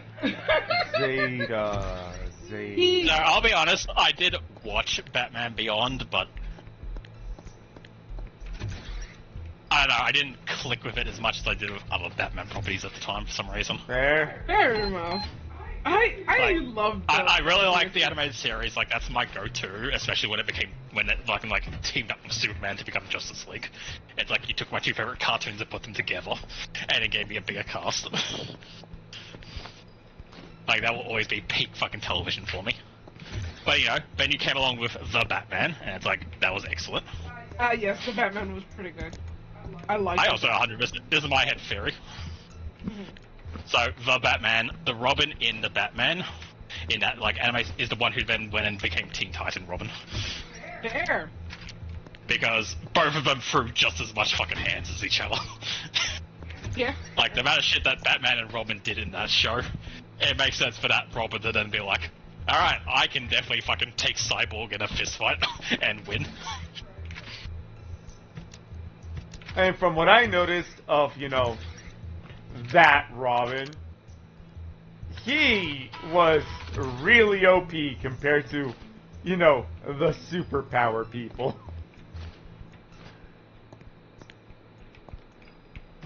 Like, Robin, they did a very good job in Teen Titans to, like, you know, show off why Teen Titans Robin was the quote-unquote leader, even that he was just, like, a kid. I mean, they were all kids. I know, but, like, one kid is a fucking half car, one guy can turn into an elephant and sit on you. Half car. One of them is from space. One of them is fucking the daughter of the devil from the Bible. Like, you have these four insanely powerful people, and then they look over at the guy who's like, my parents died in a gymnastics accident. And they're like, yes, sirs, we'll do whatever you say. My superpower is gymnastics.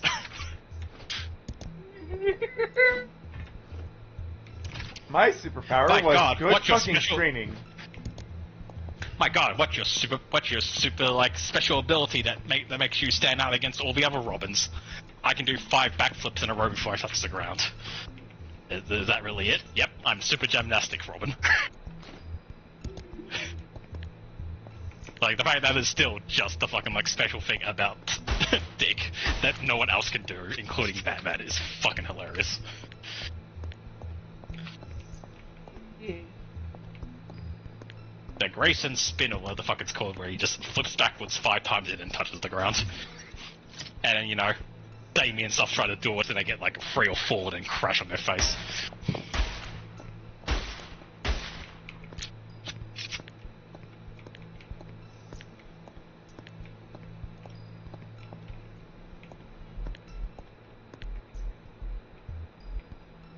I fucking see that. What makes all the Robins special? Well, Dick Grayson is the heart of the team. He is probably the least like Bruce, but he is his most, like, best son, essentially. He is firstborn. He probably won't wear the mantle of his own character these days, which is really good, but damn, he'll always have Batman's back. Tim Drake is probably the one who will be Batman, because he's the world's greatest detective. He's even better than Batman is these days. You know, What's Damien? He's actually Batman's son, and he has a lot of fucking issues. Like, a lot of fucking issues. Oh boy! Wait, I feel like you skipped one. What's Jason's thing? Is that a gun? Is that a gun? So, going back to, favorite Batman villain, right? So for animated series, I would have to say Mr. Freeze. Oh yeah, Mr. Freeze okay. is fucking fantastic. I love Mr. Freeze. Okay, here's the thing. This is why I didn't say Mr. Freeze. Oh. Mr. Freeze suffers for the same issue that Venom from Spider-Man suffers. His first ever proper story is the best thing in existence, and everyone has been trying to replicate it ever since and have failed. Yeah, okay. Fair. Mr. Freeze in the anime series is possibly the best character put to screen. His episode is so fucking good, and everyone should watch it at least once. Like, I think it's like the one that won the award as well for being like how good it was. like what I will And it say dramatically is, changed his own story to the point where every Mr. Freeze story is now just trying to copy that one. yeah. I think so. It's obviously the first one we see in the animated series really good, but I also like I think it's in Batman Beyond.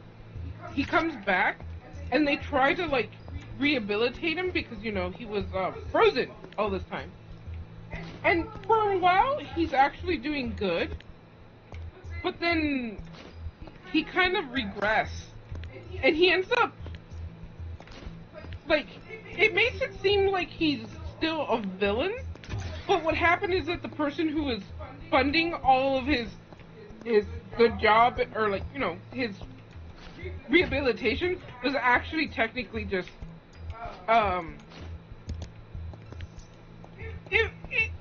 basically giving him hypnotism crack addict, vibes, essentially. And I like that he sacrificed himself in the end to, like, be a good guy, but, he still went out as Mr. Freeze, in a sense. I liked it. It was a good episode, and it's one of the reasons why I remember him so much. Fair.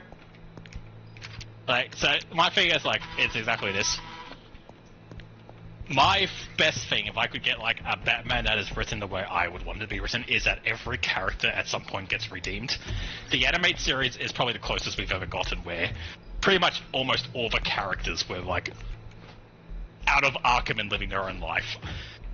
Like Mr. Freeze, Two-Face, Harley, like all of them had somewhat like, stopped being villains. And everyone else was on that path to, also stop. Mm-hmm. Because of that, though, Mr. Freeze's story is very much a one and done, because every one of his issues can just be solved by Bruce. That's true. So, even though he is a phenomenal villain, he is one of the best written villains of all time. In my ideal Batman story, as an actual villain, he would show up once, and then, maybe be a fucking, like, they go to him for, like, science, ice-related stuff later on for, like, advice, but he's, living his best life. Yeah.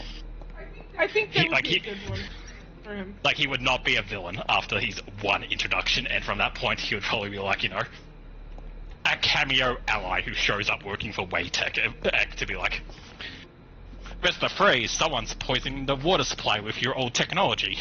Ah, well, I have the cure for you right here, Batman. I made it just now. Like, right? That would be his role from that point on. Yeah, I liked him more when he was actually being a scientist, essentially. When, occasionally... Actually, you know what? I do like how they treated him a little bit in the first Arkham game. Because he technically was on your side for a little bit, until, you fought him. Until he wasn't? Yeah. But I did like that it's like, you were essentially working with him for a bit. Because out of all the villains, he's technically one you can reason with for a little bit. Honestly, the issue with Mr. Freeze is specifically that the reason that he became evil is very justified. Relatable. I won't say relatable, but he was definitely justified in what he I feel did. like it's relatable because everyone, I feel like, has had a moment where you want to really help someone, but someone else just gets in your way and stops you for whatever reason. Fair. Yeah. Like, even if no matter if it's something as simple as, like, you know, your friend at school is being bullied, but a teacher won't help you or gets in your way rather than, you know, assisting. Mhm. I feel like everyone has had that. He just wanted to cure his wife's disease. And instead of, you know, letting him do that, they're like, we're cutting your funding, you're fired. We see no reasonable reason why this disease should be cured. But what about to save a life? That doesn't make me money. Right? Like, I feel like everyone can somewhat relate to that. Fair enough.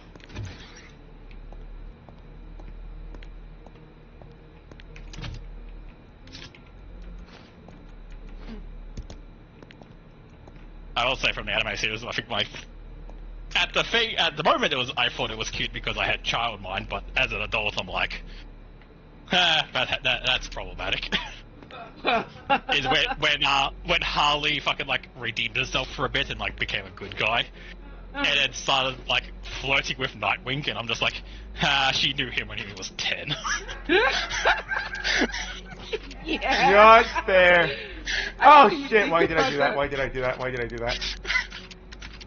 I didn't even think about that.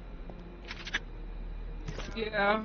Like it is like, you know, like I'm assuming she was probably in her 20s when they first met type thing, but it's very funny to think of like, I'm 30 years old and he's legal now. Yeah. There is that one Harley show where Nightwing and her did something. It was a movie, I think. It was Batman, Harley, and Nightwing or something like that. I don't know. Uh-huh. Basically, it's very awkward. It was funny, but it was very awkward. Isn't the fucking scene I'm picturing where fucking Batman walks into the room and like he's tied to the bed or some shit and she's sitting on him? And Yes. he just fucking sort of leaves again. Yes. Fair. And Batman looks at him like, really? And he's like, we know you had a thing with Catwoman. Shut up.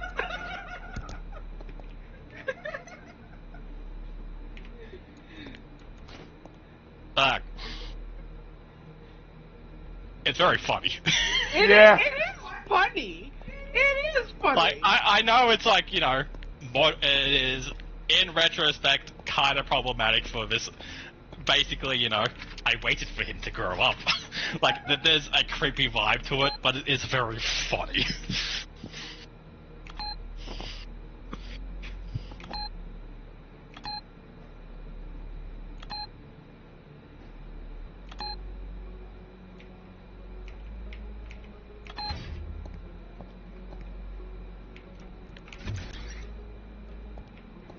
Hey. Honey. Ah, motherfucker. I went to the wrong direction!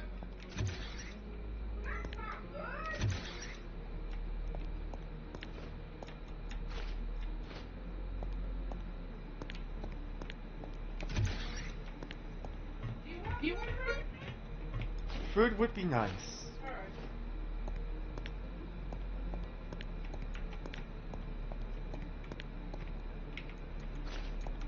Hey, Blue. Yep. If you were to do unabridged, what series would it be? I mean, I think the funny answer is Digimon, just to see, just because I want to get to like episode 10 and get the fucking like cease and desist order from fucking Vampire. There! Just continue the trend of getting to episode 10 and being told to fucking stop, because no one is allowed to go past it for some reason. Well, I didn't think of that answer. That's a fair answer.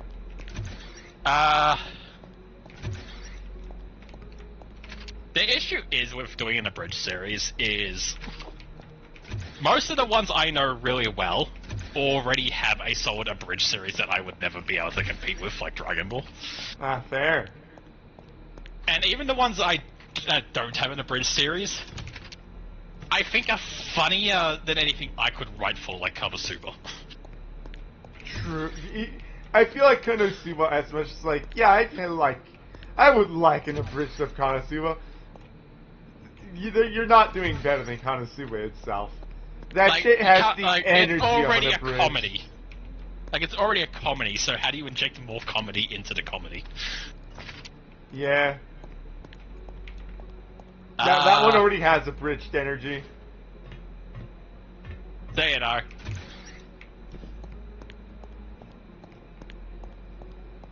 There's a lot of answers I could give, but I feel like at this point they've either all been done, and the ones that don't really have that bigger, like, you know, an abridged, like, market at the moment,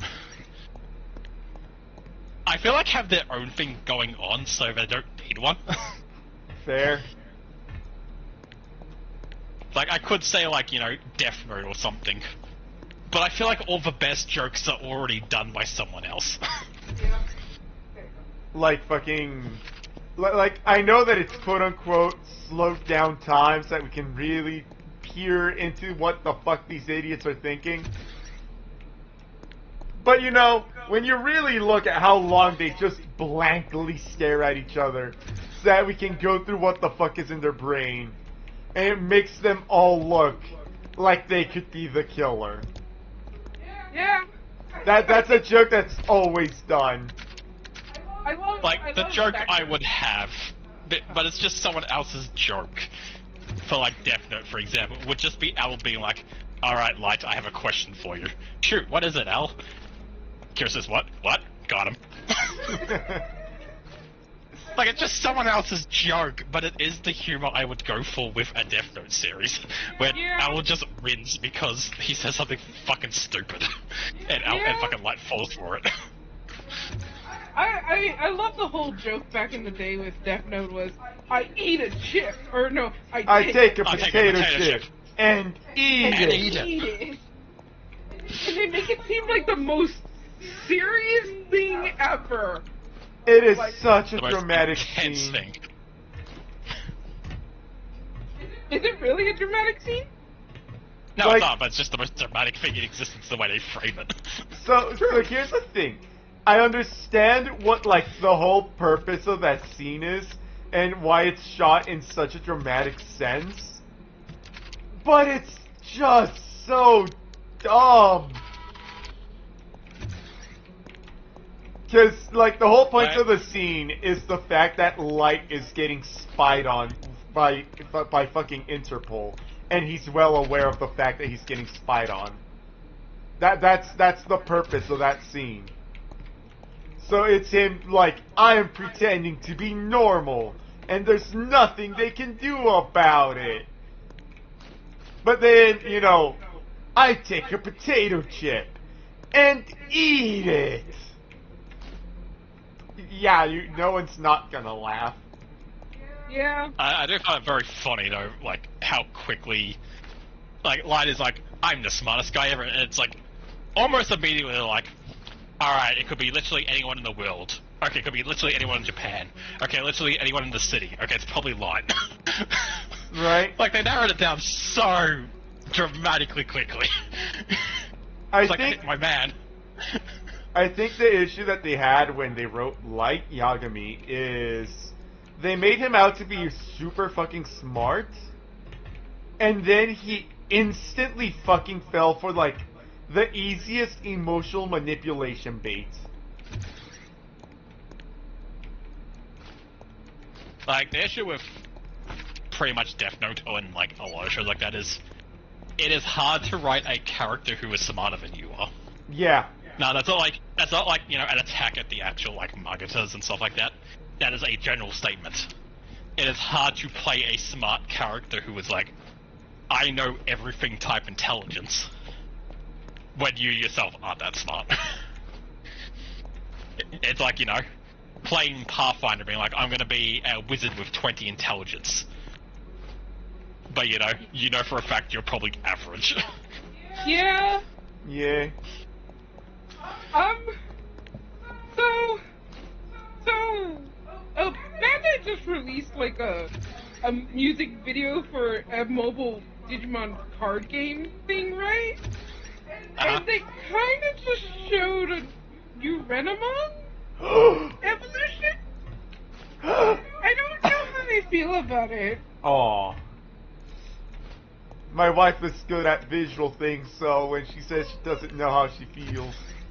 See, here's the thing. I from the angle that they showed it, I feel like I didn't get a good look. Ah.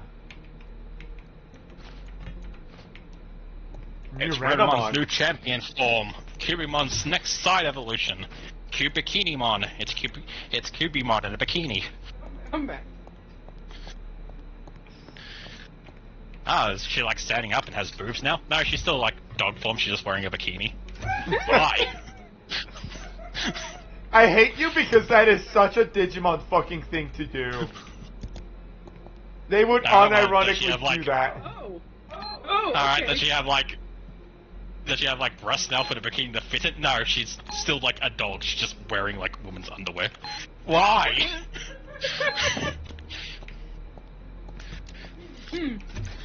I don't know how I feel about that. What happened? The song for the music video was done by a Niji Sanji person. Oh, I don't know how I feel about that either.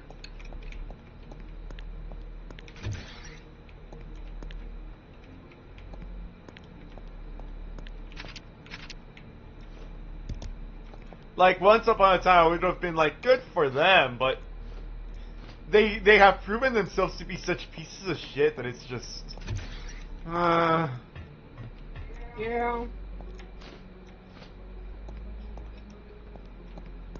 Huh. What's up? I'm gonna get the new Cubimon. I don't know how I feel about it. You're gonna have to send it to me. She did, it's in mod. Yeah, I put the music video in mod, and It's a lot. So, for me, how I want to say that it looks like, it's like they took a Alolan Ninetales or Vulpix and then tried to make it Cubimon. I don't know how I feel about that. Yeah. It's that. It's like a lower Ninetales. But they've also given it like the cloud ring that at the moment, because of how big it is, I'm kind of associating with One Piece with like Luffy's cloud ring in Gear 5. Yeah.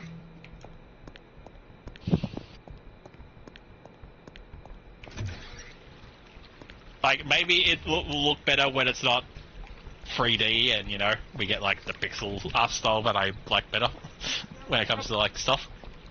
But it's on the website. Oh, yeah, that would be called better.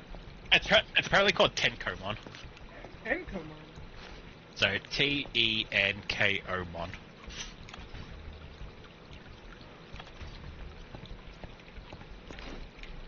Then you got it.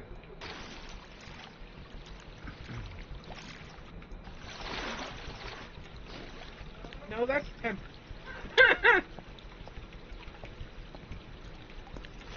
I misspelled it somewhere.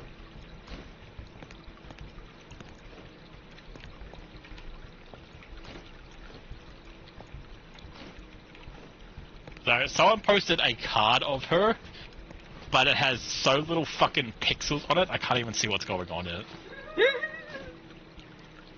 That's not great.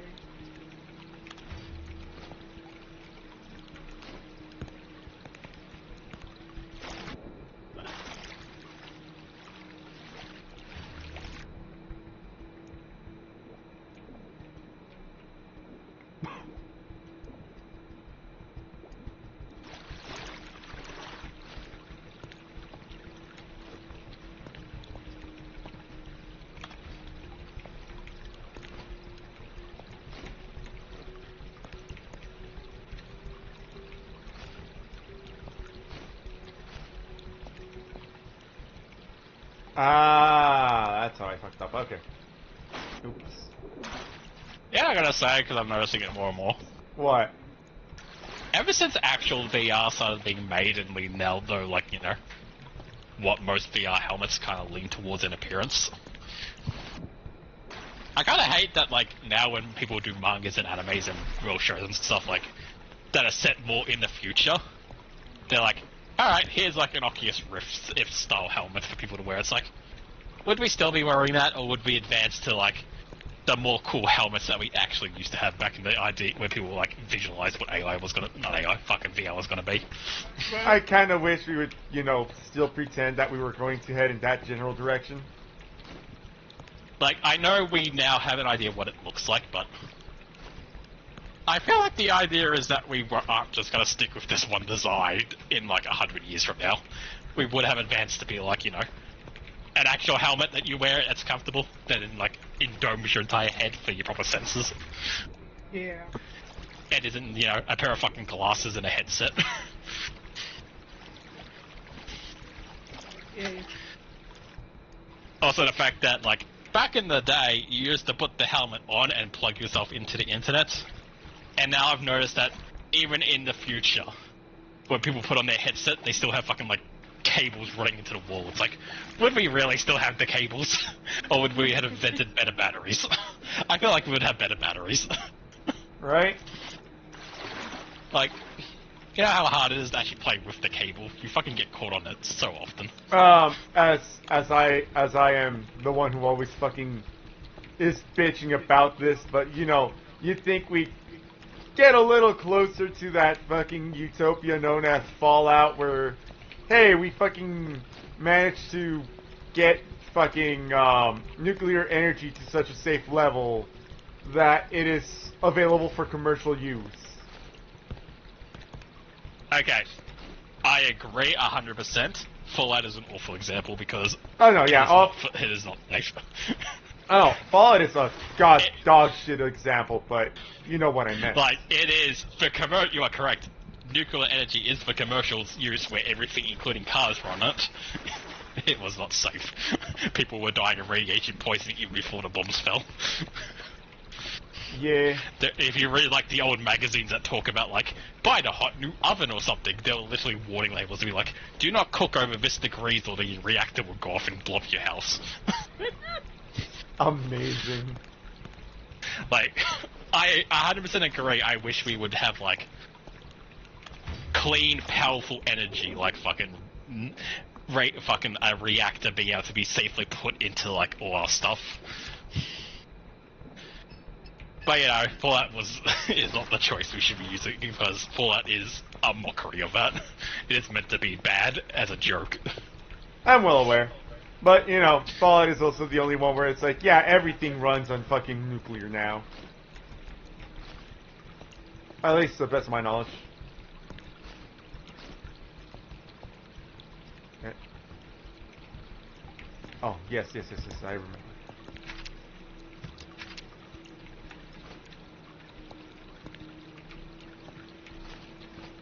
So I'm going to use, like, the royal we when I'm talking about, like, the internet and the people on it. Yeah? I've noticed when it comes to Digimon, Renamon's becoming more and more front and center in a lot of things, especially for advertisement. I wonder how much of that is our fault. Fair. That is fair.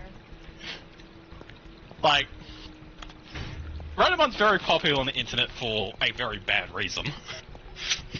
Speak for yourself. But I've also noticed lately, when it comes to like, there's no, like, you know, Renamon version of, like, Professor Terriamon, who's running the VR server, who's running the fucking, YouTube thing right now. Uh-huh. But, you know, she's appearing in a lot of the game covers, and, like, now she was just a big staple of that fucking, like, advertisement for the mobile thing. And yes, you could say it's because she has a new evolution, but, is there a reason why she in particular was chosen to have a new evolution? Right. Like, the Guyamon, or the original Renamon line is perfectly fine and good. Why did you give her a new one? Like, giving is it because... fine, Is it because you know it's going to be easy advertisement because certain people will be drawing it soon and it will be appear all over the fucking internet? And people will be like, what's this? And then go looking at your card game. Fair enough.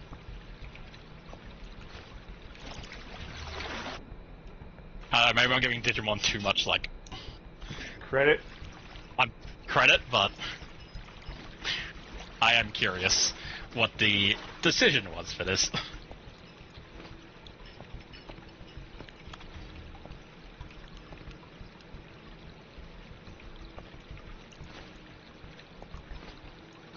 Eh. Oh wait, I remember now. My feelings on today's food is mixed. I haven't eaten yet. I've been focusing like a motherfucker. Fair enough. It's not bad, but I feel like we've had better. Ah. Understood. Then again, you might like it more.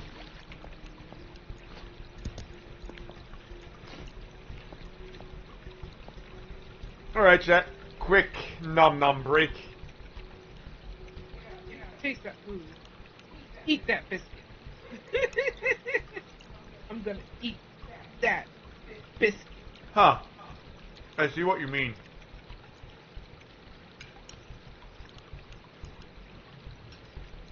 I feel like the sopita half of the food was lacking. Fair enough.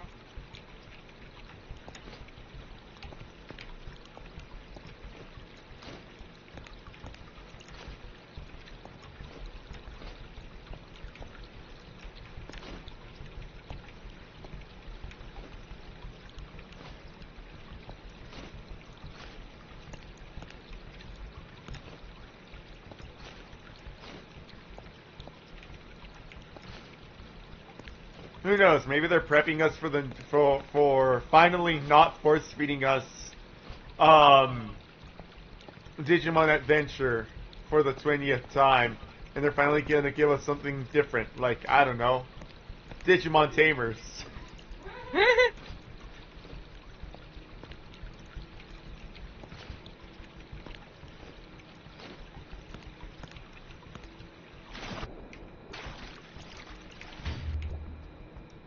That one does that one.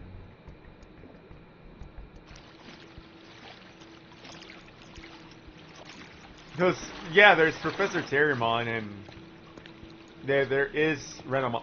You want to know what I want?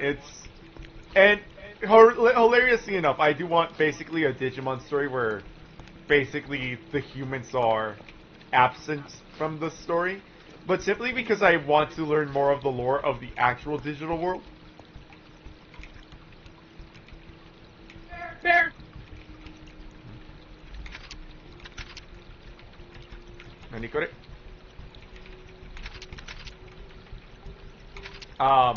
Game? Game? I wish to have sentience, game.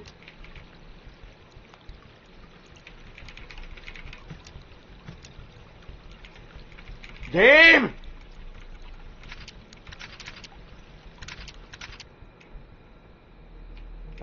Why? Why? What happened there?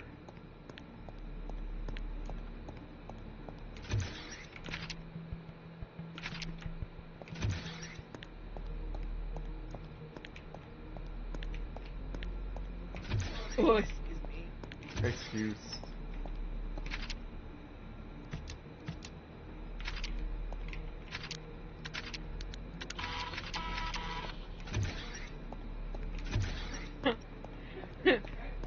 I just saw a clip from an anime where, you know, it's the typical hero protagonist is like, we're gonna defeat you, Dark Beast, whatever, right?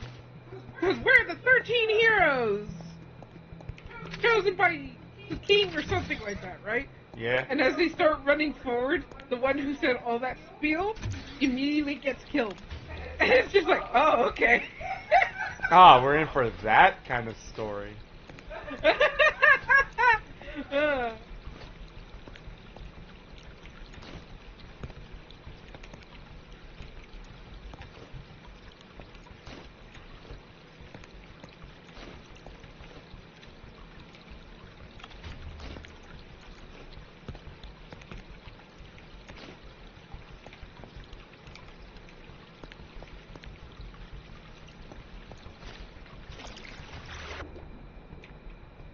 Like, I know it's probably just a me thing, but, like, when I say I want, like, more lore on the Digimon world thing, right? mhm. It's, unless you play the card games or, you know, you read the wiki religiously, you don't really get to know what the fuck is going on in Digimon. Like, Yukamon, Kazuhamon, Duomon, all of that. It's just, how did people learn about these Digimon? I don't know. I learned about it because somebody told me about it. How did the person who told me about it know? I don't know. Yeah. How did Blue know? Well, he read the wiki and found some cards, and, you know, read the manga and played some of their skill games. You know, he did. He had to like do a lot of extra research to learn this extra shit that occupies his brain. Right? How does an average person who just watches the anime learn about this stuff? They don't. They have a friend who tells them.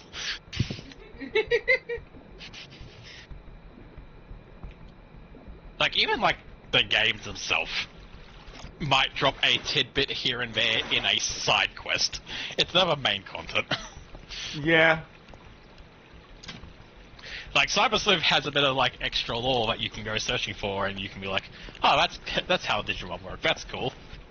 It's always side quests for like Mirror, and half the time it's not even like in the actual side quest. It's like a fucking data pad that you read afterwards that she gave you. Yeah. Like she sends you a text message to be like, did you know Digimon are actually potatoes? And you're like, oh wow.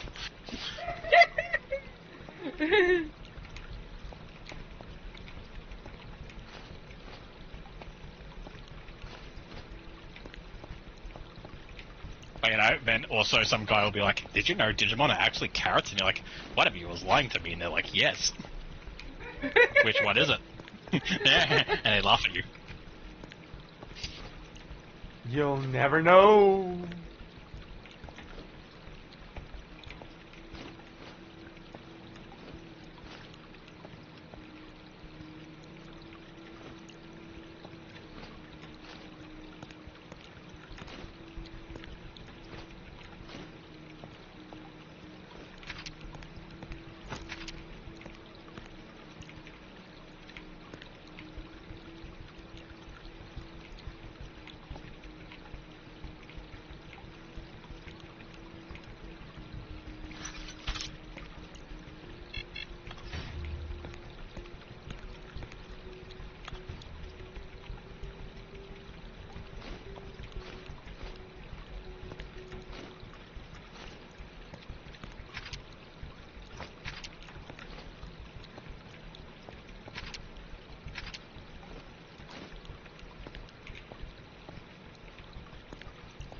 Foxes. Hi, Cole. Hello, Cole. How you doing? E. I gotta say, bullying Uni during her stream yesterday was great.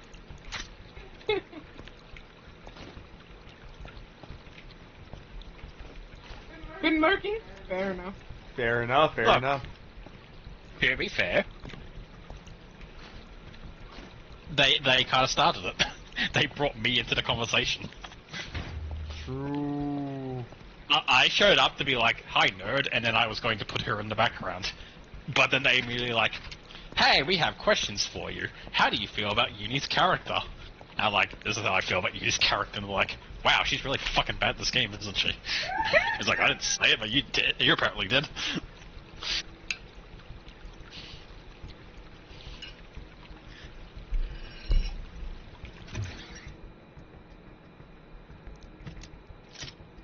you feel bad giving her a flamethrower? She never uses it. Oh, is it not very good? No, it's very good. It does like 8d8 fire damage and has like a 90-foot range. Well, why didn't you use it last time? Yeah, why didn't you use it? Like, you're literally fighting ice zombies. Like, that was just the conversation. That was just the conversation. I had nothing really to do with it. They asked me a question, I answered, and then her brother made fun of her for it.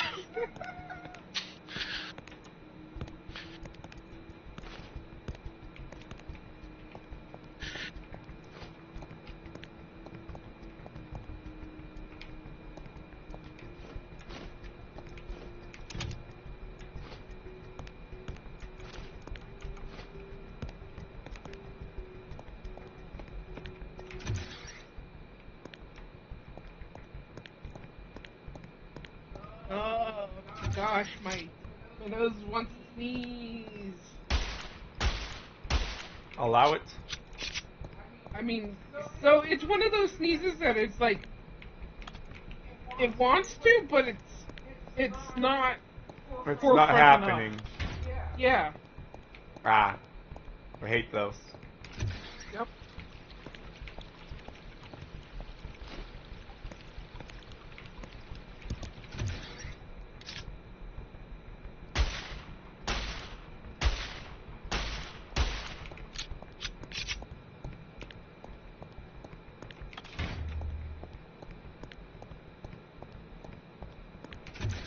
Here, this is the home stretch. We're almost done. Nice. Who?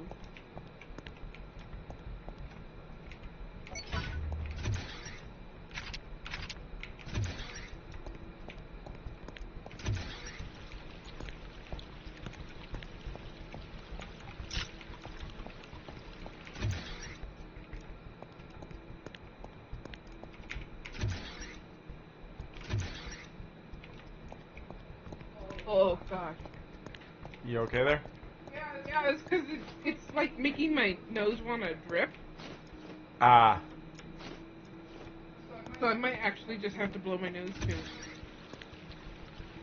get it out. I'm also just drawing at the same time, so I'm just like... Cool. Oh, good news. She's working on Ben. I mean, Blue kind of knew that. And I know. I sent him... No, so he said, good news, I'm working on Ben, and I'm like, Blue kind of knew that. Ah, kinda. I saw the picture. Yeah, I sent him a progress. Like if he's my commissioner. I mean, he is. I mean, not at the moment. I haven't paid her for anything. Unfair. Like, you get to see it, Red, because you live in the same household and it's very hard to hide it from you, but I'm like, I need to show someone. And I want to, like, let people just see him with, like, naturally, in a sense, so I'm like, I'm just gonna show it to Blue. Fair enough.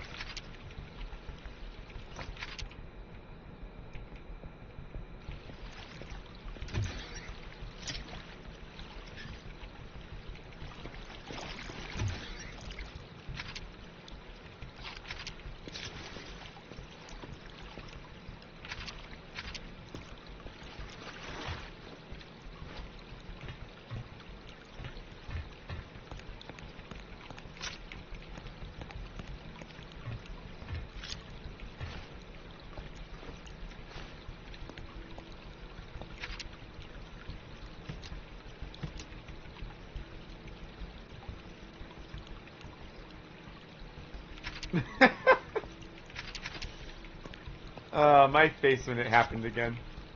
What happened? I am missing a weapon. I don't know where the fuck it is.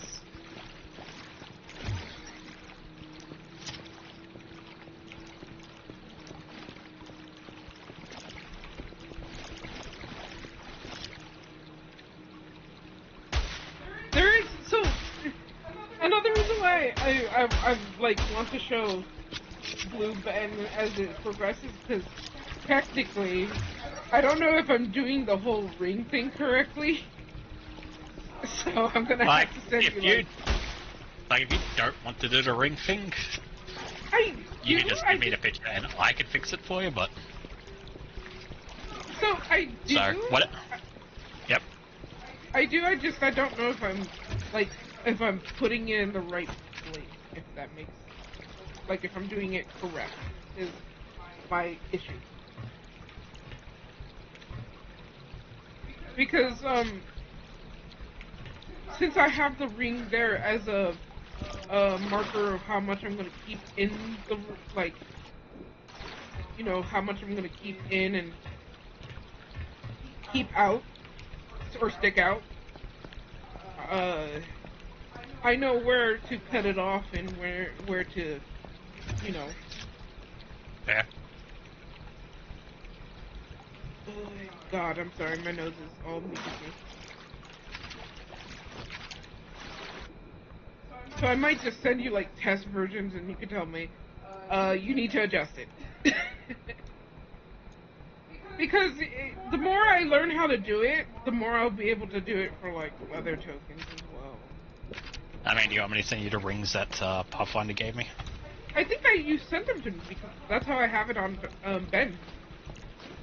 I have the background and the ring. Oh, that's from the fucking free thing online. I mean, the actual Pathfinder stuff. Sure then.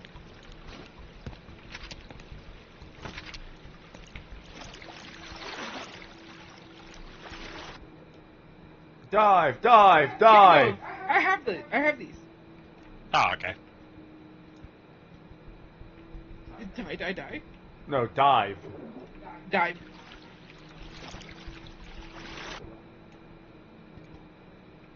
Huh, could have sworn there was a side path here.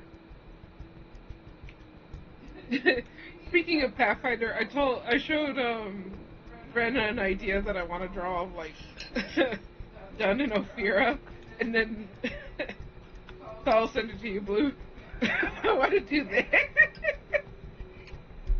Nice. Except instead of her looking up, she's actually looking, like, at the camera, and with her tail she's doing the motion of I'm keeping my eyes on you.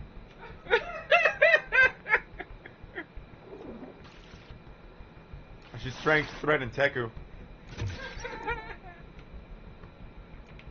She has to protect that innocent Babu known as Dun. Very innocent.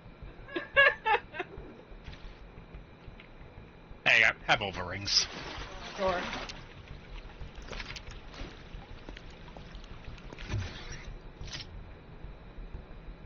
Ah! Oh, that actually helps a lot. The padding. We are not going to be going into that room just yet. That room is actually the grand finale. Uh-huh. And I do not have what's necessary for the grand finale. You know, aside from ammo. Because there's technically a key card that says, cool, you finished the game. And I need to go grab that.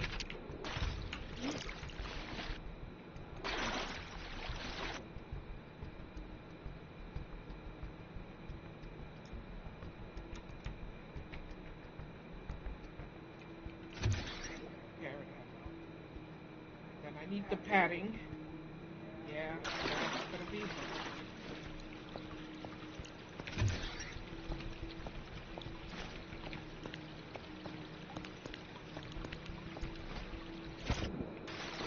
Oh my god. My wife. I'll be okay. It's very rare when my food is not agreeing with me. It is not agreeing with me today. Oh no! What? Psycho Bit. You're being attacked by Psycho Bit. Oh, Please. yes. She's dead.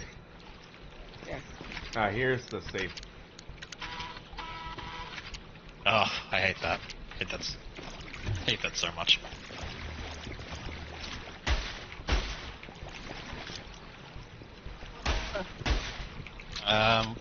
Still watching the guy go for fucking Veil Guard for Dragon Age.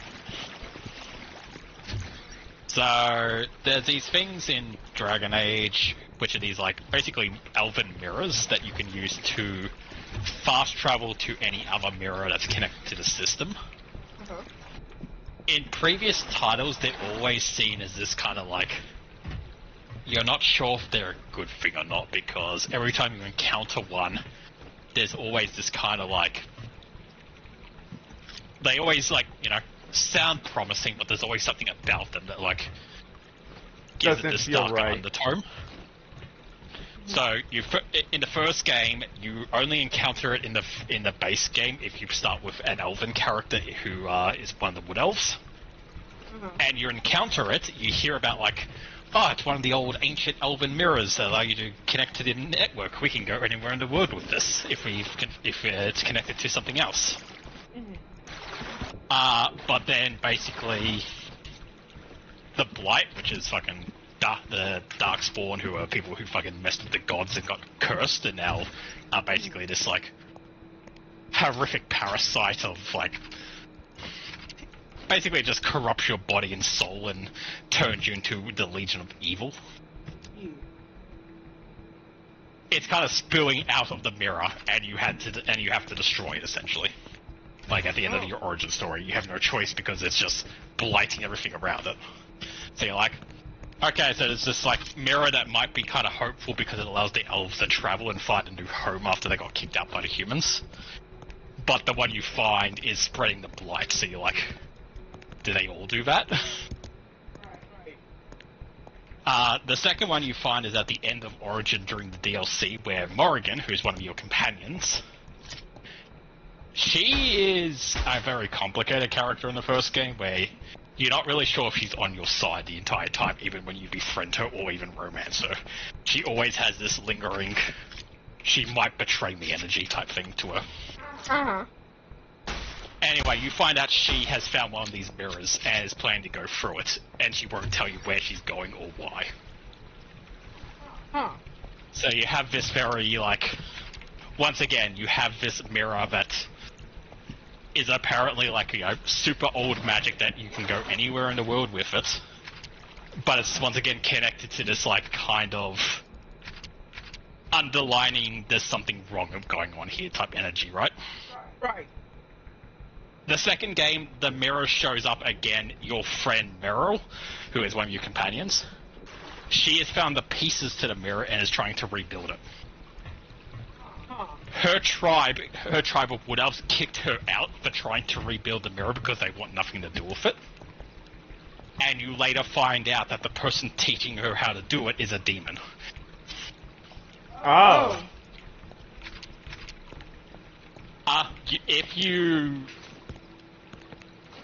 If you go against Meryl's wishes and fight against her on, like, you know, siding with her tribe and being like, you shouldn't do this, there's something wrong here, she'll destroy it, but, you know, you can fucking praise her and she'll finish the mirror. And then it just kind of gets left as this, like, lingering, like, well, I guess the mirror now exists in her room. Is anything going to come with it? That's for the future to find out type thing, right? Uh-huh. So you're not like, so it's still, once again, clad in this, like, a demon told her to make this mirror, and if you don't destroy it, it's now just out in the world and no one knows what's going to happen to it. Right. In the third game, you once again find some of these mirrors in the old elven temple at the end of the game, and they are being, like, heavily guarded by the ancient spirits who won't let you go near them. And when you do end up crossing through one of them, you are immediately met with one of the old elven gods, who basically are like, you know, you have a brief moment where you think you're going to have to fight her, and you think she's actually about to kill a kid, essentially, because basically the elvish god is Morrigan's mother. And the way she she keeps her life force going is that when she gets old, she has a kid and then possesses that kid's body. Oh. Oh. You helped Morrigan break that cycle, but you find out her son is also now connected to that cycle. So Flemeth might now be planning to take over this kid's body.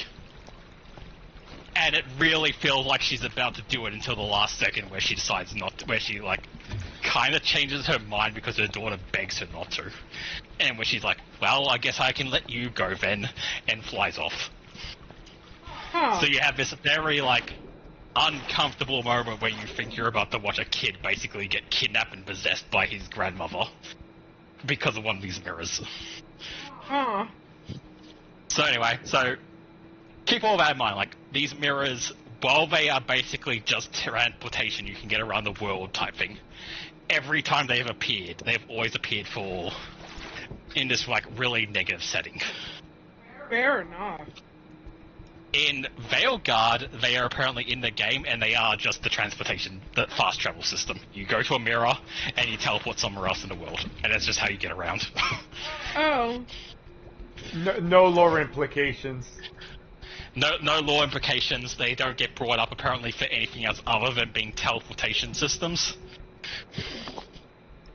And, you know, even, like, the elven characters don't really talk about them that much. They're just gonna, like, brush it off after a while. That's not great. That's lame.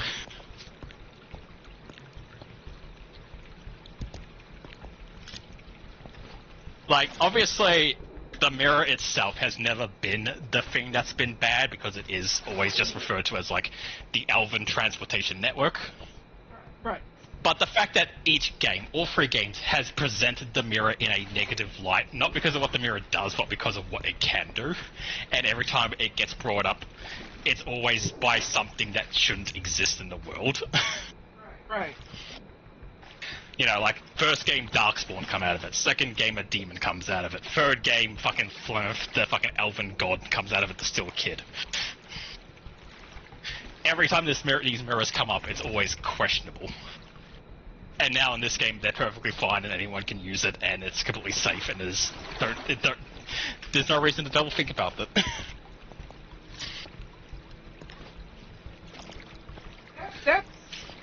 That's terrible. No respect at all.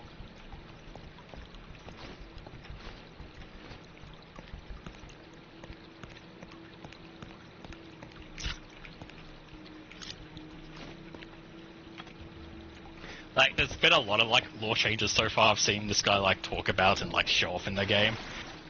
And they've all annoyed me a little bit, but that was the first one that really, like... How fucking dare you? vocally, like, how fucking dare you type thing. Like, one of the things they did earlier was, one of the big things in this game is that dwarfs can't use magic because they're literally cut off from the veil, where magic comes from. One of your companions is a dwarf, and she just gets magic out because she touched the magic stone that dwarfs touch all the fucking time. There's a stone in the game called lyrium, which is, if you're a mage character and you eat it, it refills your mana bar. And it basically is like an in-universe, like, mages use them to focus their energy to be able to cast spells at, like, higher potency and charge themselves.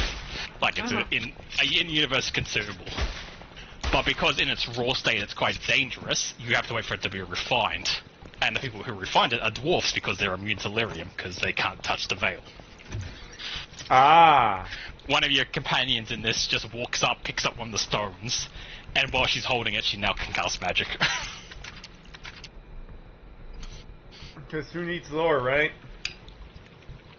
Like, that annoyed me, but the mirror one was the first time I was actually like, why?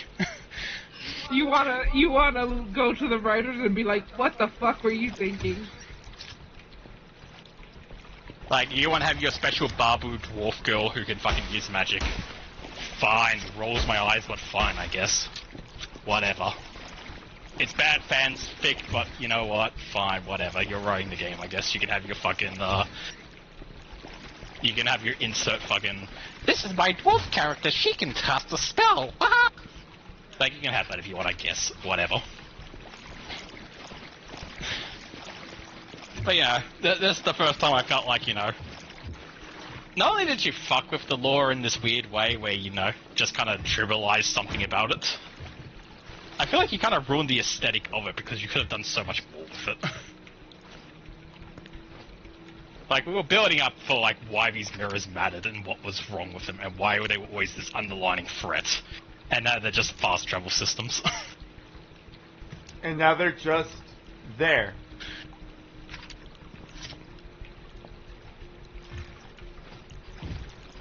Also, the fact that, like, we literally had one every game. Like, Origin had a DLC that takes place after the game where it has one, but it's still basically, you have one every game. You get the one. That's it. What does the one But mean? now it's like, one in every city by the looks of it, because that's how you teleport to all the cities. That's bad. But Blue, how else are you supposed to get around? It's not like your characters have legs. Or horses.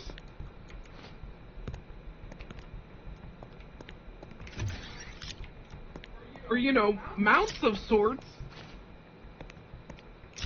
Or an Because- airship where you get told that you have to work out because you insulted someone.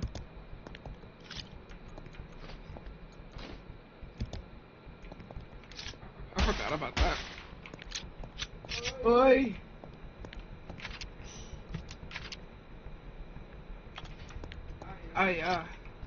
Nani? That is the dumbest fucking way to die. I apparently clicked off this fucking game screen. Oh. Like, as silly as it was in, like, the first games when you're literally, like, hot-footing it over a fucking country. And then, the second game was a bit more restrained as you took place in a single city, so it made sense that you could get around really quickly by fast traveling to, like, different blocks in the city.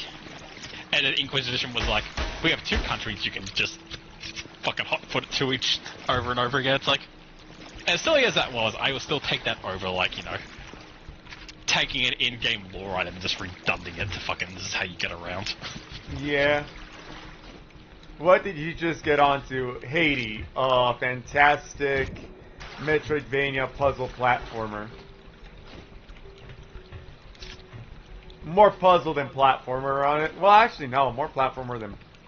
No, it's actually pretty even on the platform and puzzle. I was gonna be like, it's more of... Nani couldn't. Why was my A keeping a butt? I was going to say that it's like more A than B, but now they're pretty even on their A and B on this one.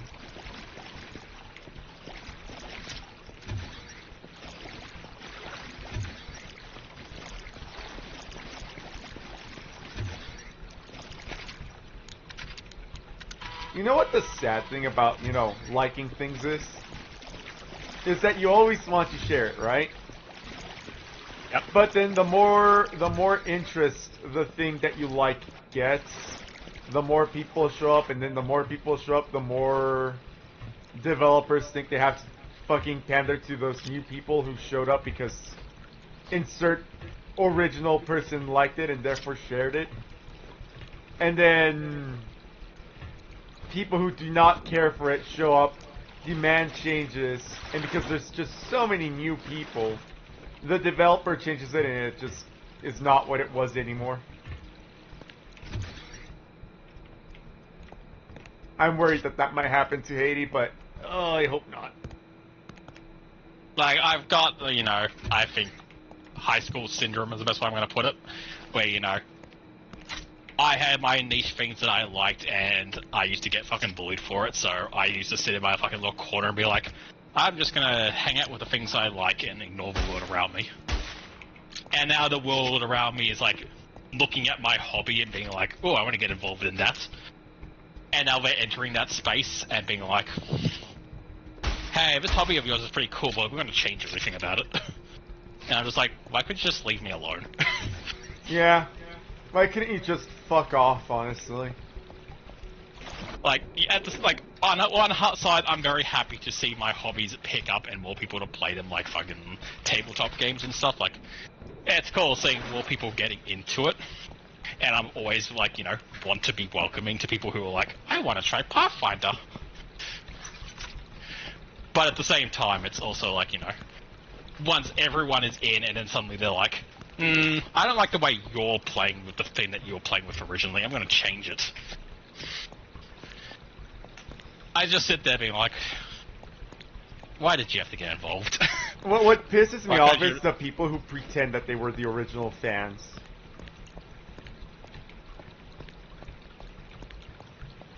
Like, I'm not gonna sit here and be like, I was an original fan of D&D or Pathfinder. I was not. But, you know, I'm not the kind of person who tells the people who were here before me, you're doing it wrong, because I don't like how you're doing it.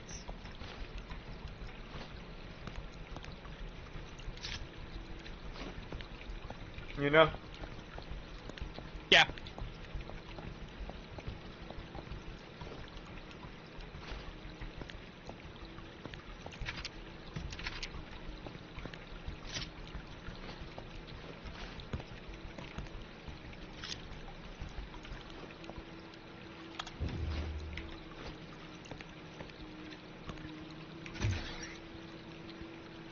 Like, the way I'll put it, like, you know, everyone in the world is sitting around a giant chocolate cake eating the chocolate cake, and I'm like, I mean, it's cool, I guess, but I also really like this sponge cake, so I went and sat in my corner and started eating the sponge cake. And the world saw me eating the sponge cake and was like, we also want to eat the sponge cake. And then, you know, they came and started eating the sponge cake, and then halfway through it was like, you know what would be good? A strawberry cake. And then turned my sponge cake into a strawberry cake, and I'm just like, why couldn't you just go on and make your own strawberry cake? Yeah. Why'd you have to take what I was enjoying and change it? Because, you know, you decided that you wanted to get involved, but then you also decided you didn't gel with it.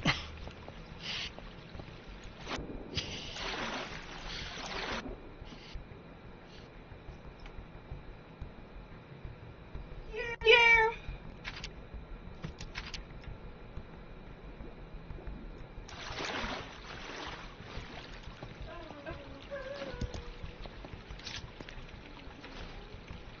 The usual. Yep. Yup. Hi, Era.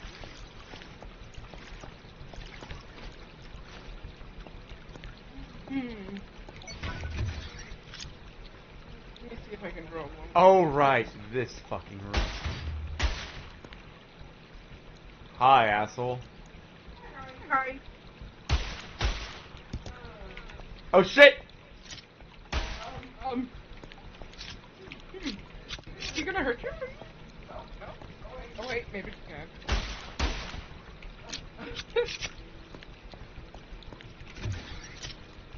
Okay, this is where I died last time. Let's not make that mistake again. Fair enough.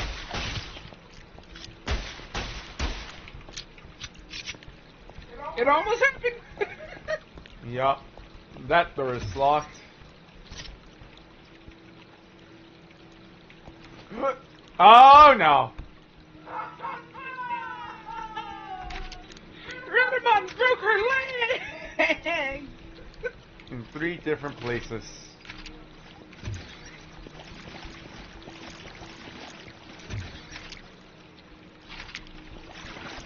Some hell.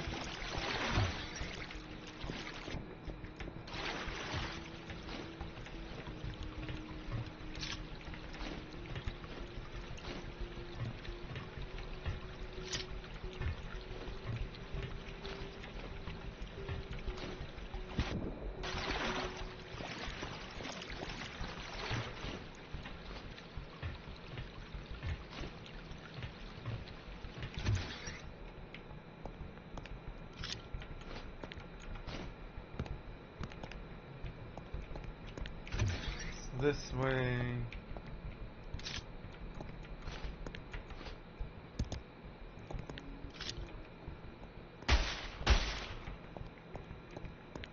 Kill that one. Grab ammo. Release the other one. Kill that one.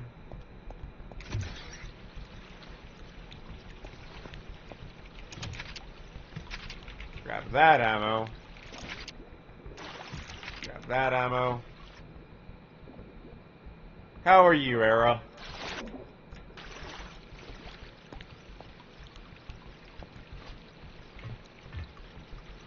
Nothing there.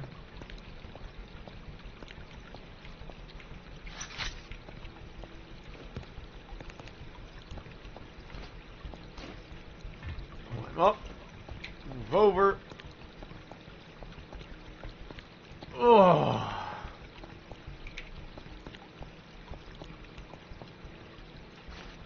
Oh wait, no, I do want to go in here.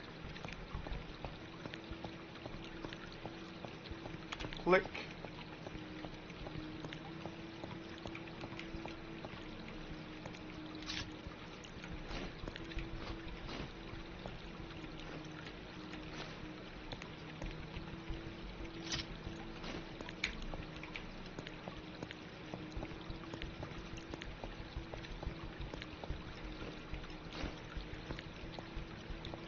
Itchy. Grab health. Itchy and scratchy.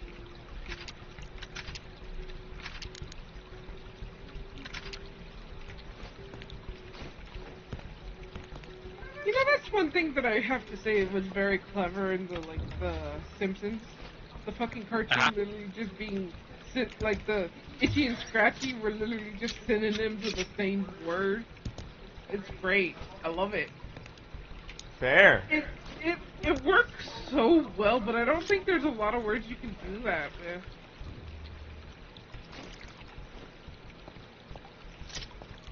I think what also works is not only are they like synonyms of the same word, they also kind of rhyme. The Yeah, itchy and they scratchy really do. show.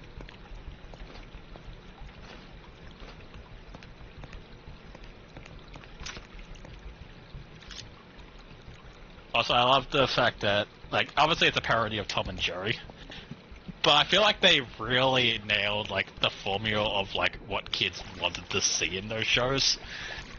Because I remember there was an episode where everyone gets really hype because there's going to be an episode where fucking Scratchy the cat finally wins and beats up the mouse.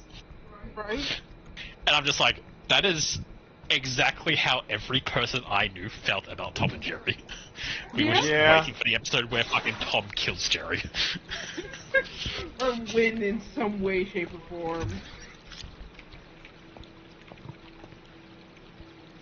I don't even think that's like, you know, being a cat person and therefore you want the cat to win. I feel like everyone just got to the point where you're like, Jerry's kind of a fucking asshole.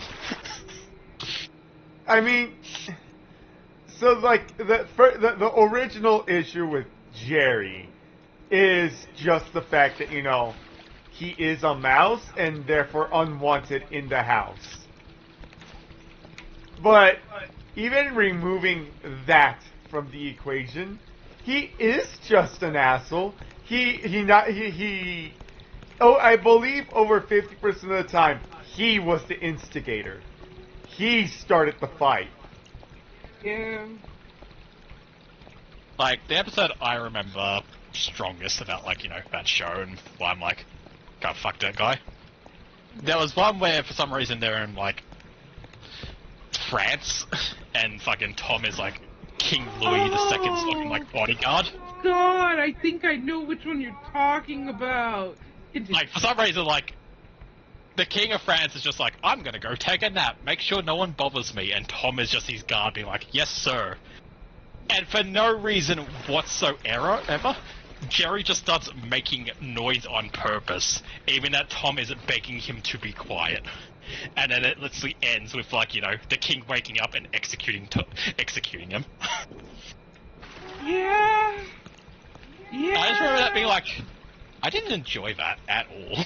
Yeah, I remember that one. I didn't like it too. It's also been when Jerry had his little fucking nephew, didn't he? Yeah, when they brought the Scrappy Doo into it. I mean, he wasn't as bad as Scrappy, but yeah, it's essentially that. Well, it's essentially the same shit. They brought in a little cousin character for whatever reason. Yeah. This is my nephew. Why does he have a nephew now? This is my nephew now.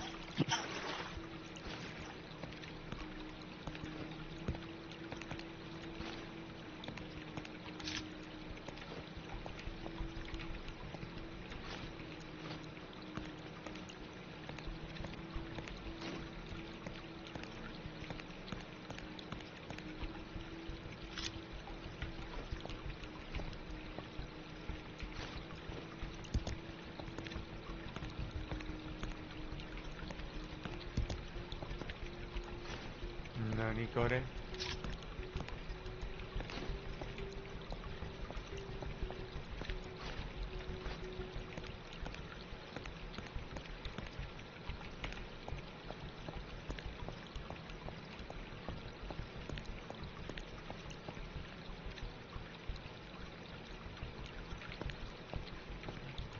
Wait a minute.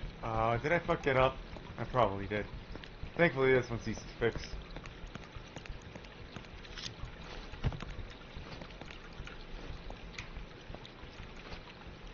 Down, into the door.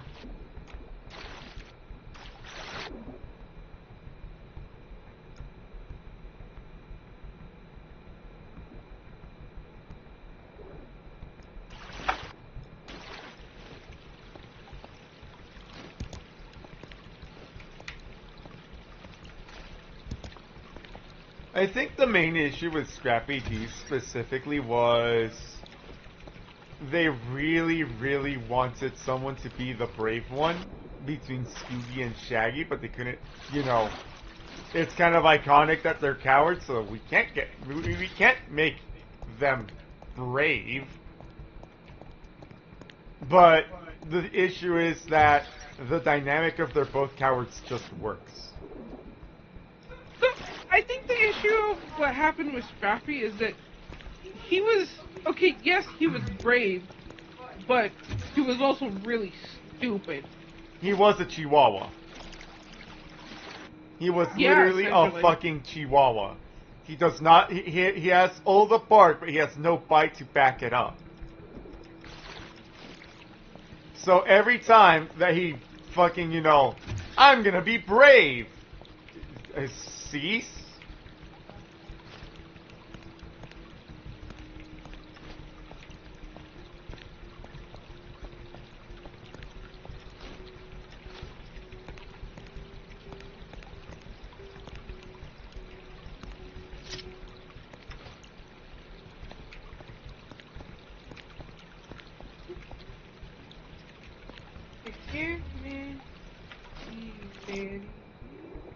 ¿De qué te has perdido? Pues no sé cuándo te fuiste, así que no te puedo decir.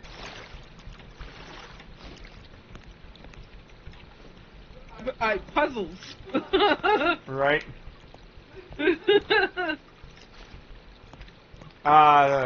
Probablemente unas cuantas muertes. Unas soluciones.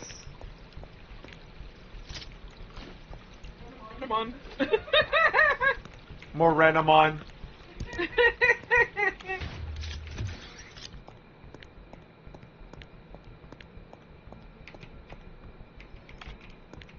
Oh, right. The right button is back here.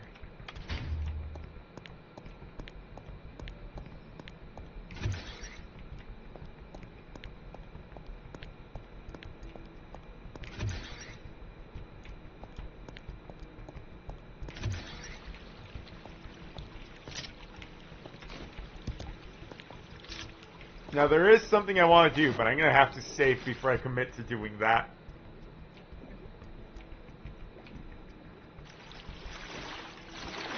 Oh right, I need to save those images. I know I opened them up on my desktop browser, but I need to save them.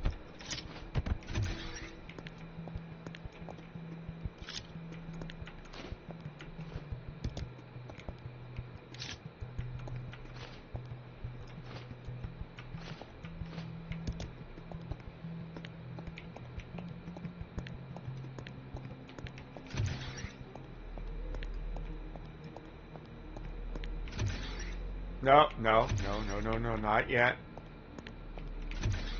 Gonna save first before I commit to doing that. Before you commit to doing something stupid! Yeah.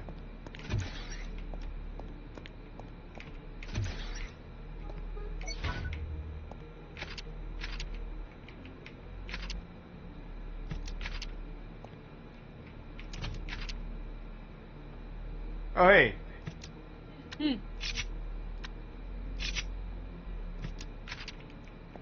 Hey, I got an achievo. Nice. What was the achievement? Basically use all the upgrades on a singular weapon.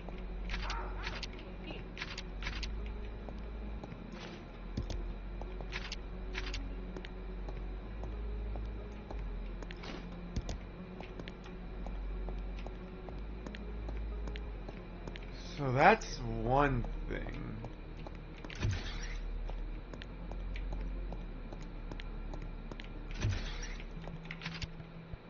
No. That's a blue key card. I hate that things are trying to be saved as web keys. Yeah, I fucking hate web keys. What the fuck's up with those? They're good for the web, but not really.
Up.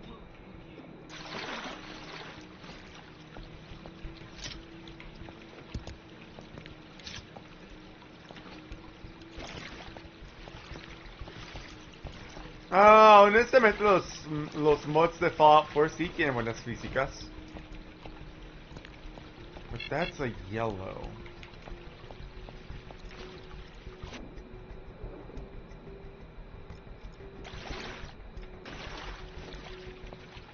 Oh wait, no, I have to go this way now.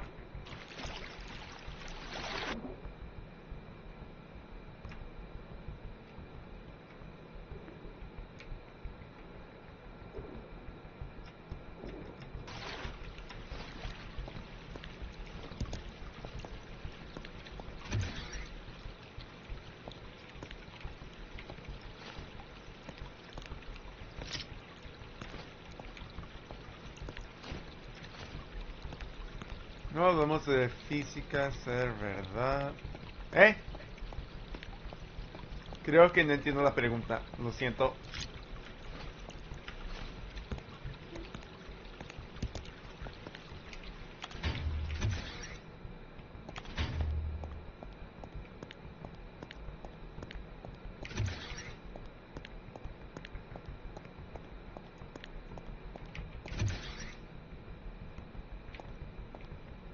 Al ser lo puse de error. Ah, ok.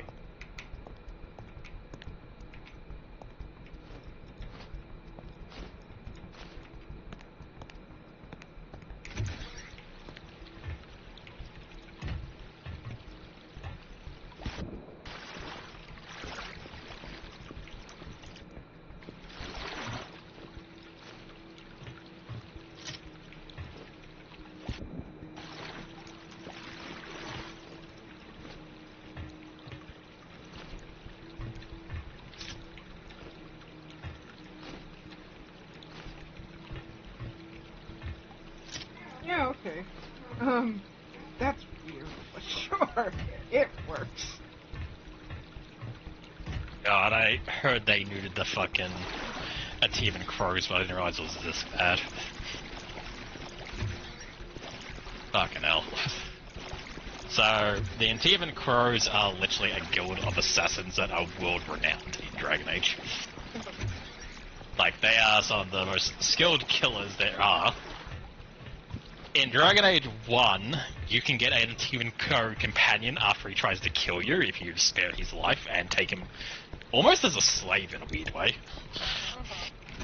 Like, it's willing because he's literally like, in the Achievement culture, if you fail a mission, they fucking kill you. Ah. So, you know, he willingly sells himself to you to be like, I'll come with you if you protect me. And if you do, they send more assassins after you, not just to get you to finish the contract, but to kill the guy that you know that works for you. Like, these guys are like, you know, known to never let a job go, even until they get to a point where they're like, you know, it's more costly to keep throwing bodies at you than it is to just make peace. But these guys are meant to be like relentless killers, right? Uh-huh. How did they fuck them up? In Veilguard, they're now fascist-hating freedom fighters. And the second your character leaves the building, they immediately just get beaten up by a bunch of mages, and their leader gets kidnapped. Wow. No respect at all. Wow. I think this is what I got, like, watching this. The big takeaway I'm getting with Veilguard is, they are taking place in probably the most evil location that has ever existed in Dragon Age, being Tevinter, which is home of blood magic and slavery. Like, that is what it has been built up for years. It is an evil country ruled by evil mages who have hundreds of slaves that they sacrifice in blood rituals to demons to gain more power. That is the entire culture. They make dealings with the Antivan Crows, who are fucking all assassins. They will fucking work with the villains in pretty much every game that's come out. And yet, in this game, everyone is just super friendly and chill, and everyone's friends. And your character can't do anything bad. And every story beat that you do is always, we hate fascists, we're gonna break down the system and save everyone.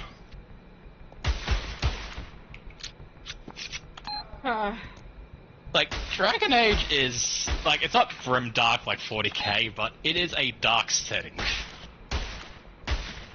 And I feel like I'm watching essentially like a Marvel film. Yeah, fair enough. Like, I feel like the people who made this game did not understand, like, the atmosphere and the story being told. Like, Dragon Age has not just themes, but it has literally everything leading in a darker direction that you would find in other games. To the point where you could be some of the most fucked up people in existence. Like, evil playthroughs of Dragon Age games are fucking despicable.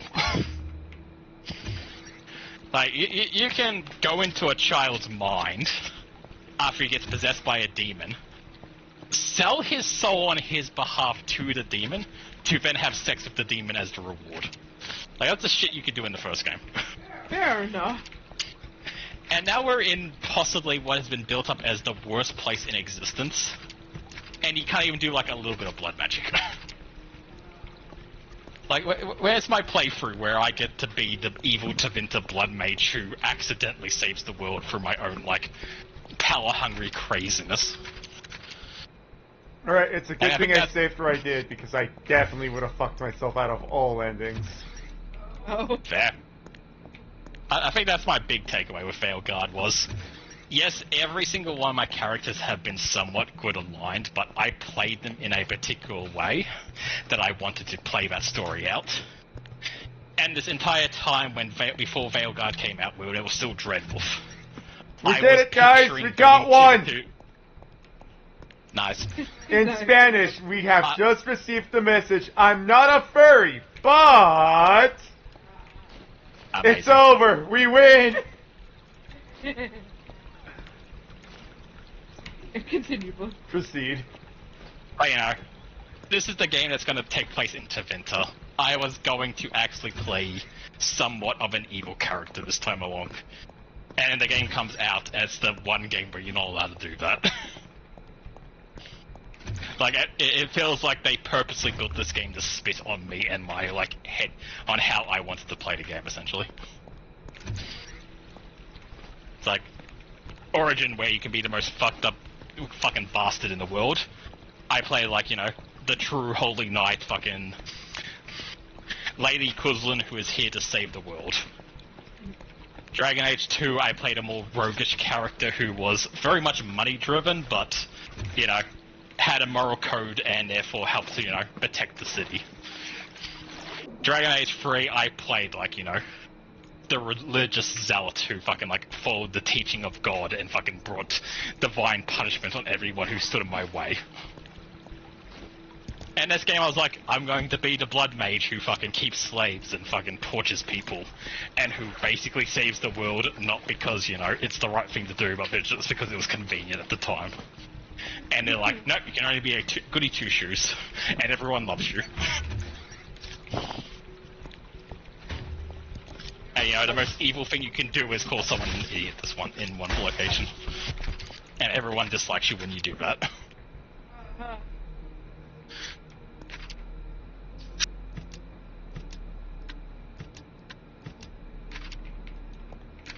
Yeah, it's a good thing I didn't commit to that fucking thing that I did, because I would have gotten all the weapons, but...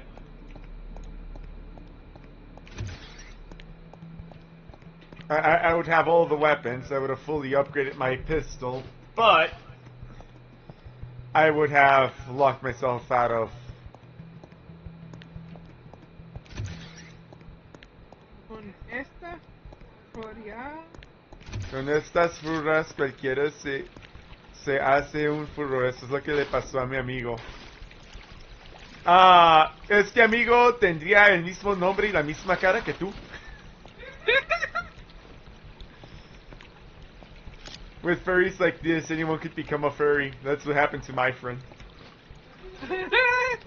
To which I responded, is that it, would this friend happen to be named like you and have the same face as you? I know, I heard.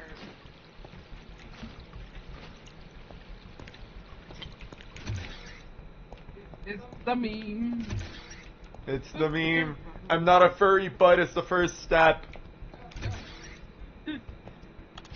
If the sentence does not just stand at "I'm not a furry," you're already doomed.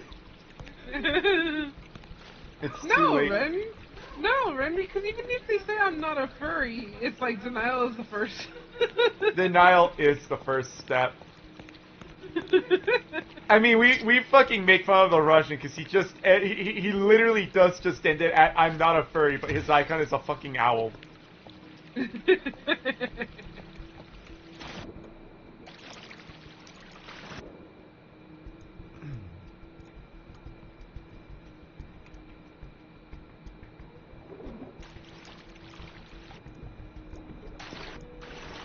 No niego que atraigan, pero no me considero soy el amigo de uno. I do not deny that they attract, but he is not one, he is just friends with one. That's not a detective, that's just cheating. What? What? Okay, one of your companions this entire time has been hyped up as being like the world's greatest detective bullshit. That's her entire God. stick, is that she is a great detective. Anyway, there's quests where you finally get to use her detective things into fucking, like, put it into fucking, like, play to see how she does it. She literally just has a relic that reaches into the Fade and pulls out the spirit hollows of, like, events that have happened and just plays them back in real time. That's not a great... That's not a detective! That's just cheating! So you know, we're trying to find they're trying to find a murderer, right? So she just walks over to where the murder happened, pulls out her little device, and just plays the video of essentially what happened, and like, that's our guy. That's stupid. That's not detective! That's not detective work! That's just cheating! Anyone can be the world's greatest detective if you have that. Yeah...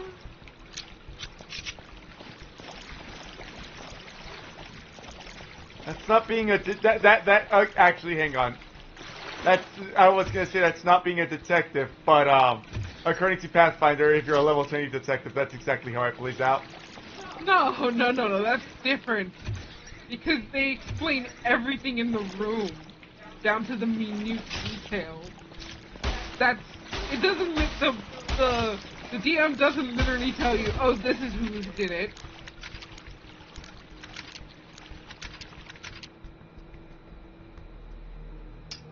Damn. Yeah, I died. Mi amigo. Okay. Es más como una Mi amigo cayó gracias a las frutas. Ja, ja, ja, ja. No, but what did he say before that? Es más como el dúo. Uno es un Oh! Uno es un furro, bien furro, pero cierto, y yo soy su amigo. His friend is a true furry. He's just friend. What happened, Blue? I don't know where to put this. Like, technically it's an animal video, but I don't think it belongs there. You could put it in mod voice if you're not sure. Okay. Okay. Dennis Cinder. Quiero que invites a tu amigo y le muestras. Okay, then. Y le muestras el mensaje donde le dices, no soy furro, pero. Y él mismo te va a decir que si eres furro. Yeah, you're like, it's technically an animal photo, but you don't know where to put it. Technically it didn't work. Hang on. It only posted the video, it only posted the picture, not the video. Oh, God, it's a video? No me creo. There we go.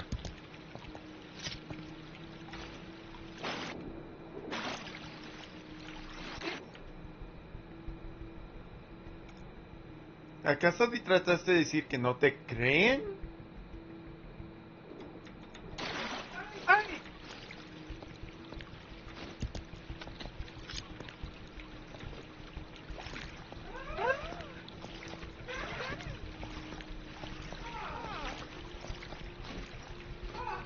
I feel like...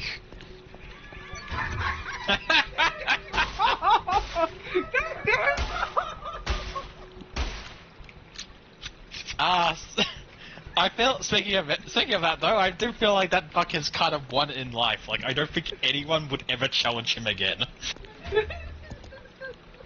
Like, can you imagine walking into that buck's territory as another buck and being like, I'll challenge you to a never fucking mind.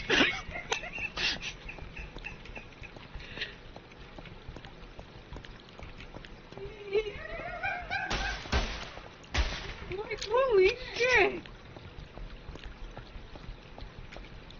Él sabe que no lo estoy.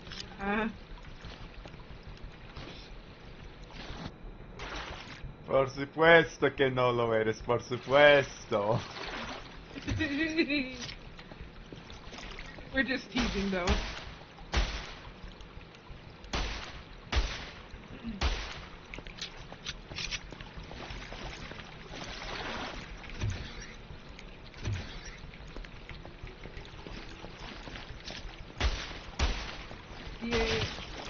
Puta madre.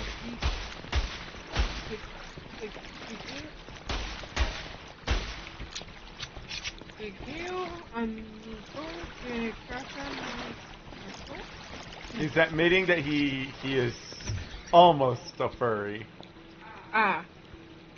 Again. Sure. Almost. It takes a bit for infection. Or, you know, someone who's just really good at passing the infection. Yeah.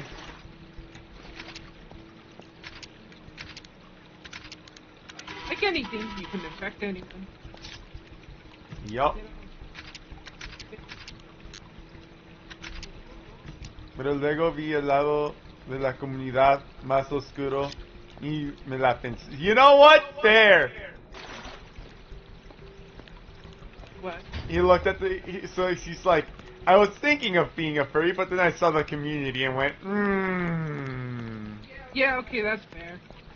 Entendido, ¿sabes qué? Pues, Yo tampoco interactúo con la comunidad así de tanto.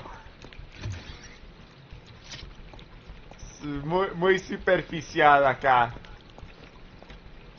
Look, just like every community in existence, the furry community is terrible as a whole. Yeah. But you know, you can occasionally find like a small niche of like 5 people you chill with. Yeah. And then just build your own community from that. Aparte, a mí no me interesan los trajes ni los furros de colores extravagantes. Oh, that's fair. No, I agree. That's not weird. That's normal. He doesn't like, so, he doesn't like the fursuits, which is fine. But he also doesn't like the extravagantly colored ones. It's like, yeah, fair. He also said, perdón, error mío. His error.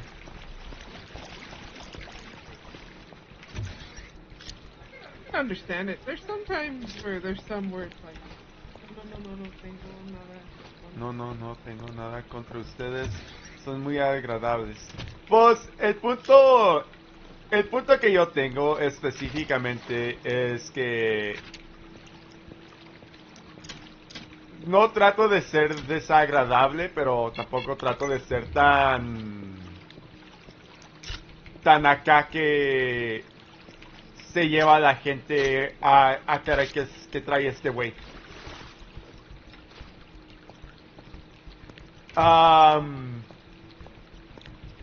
Lo que voy a decir es que no le puedo echar mucho a los, ¿cómo te dirías? Los extravagantes. Porque, pues, honestamente, se andan tratando de divertir y, pues, ellos hacen lo que encuentran divertido. I cannot see shit. I am about to drown if I do not do anything. Anywho, this pink keycard is worthless. Oh, Yeah, no, it's just an achievement. wow. It's a good job. You did the right things that lets you getting the pink keycard. Ah.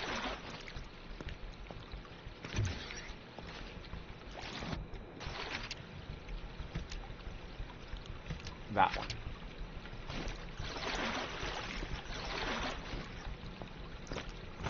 Oh my eyes!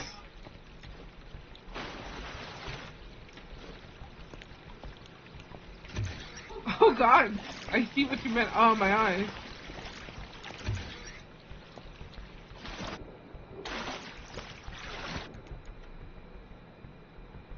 So, what I will say about the extravagantly colored furries, right, is that there are some that know how to do it well, and then there are some where it's like, no, my eyes, ow, my eyes. Sí, porque de veras que depende del artista. Yeah. Depends on if the artist knows what they're doing. No, actually, sometimes it doesn't depend on the artist, because if they're being commissioned and the commissioner is being a stickler about it, there's nothing the artist can do. Fair enough. There are some people who are out there who are like, no, I'm right, you're wrong. There are people out there who, yes, I know that it looks like rainbow vomit. No, I'm not changing it.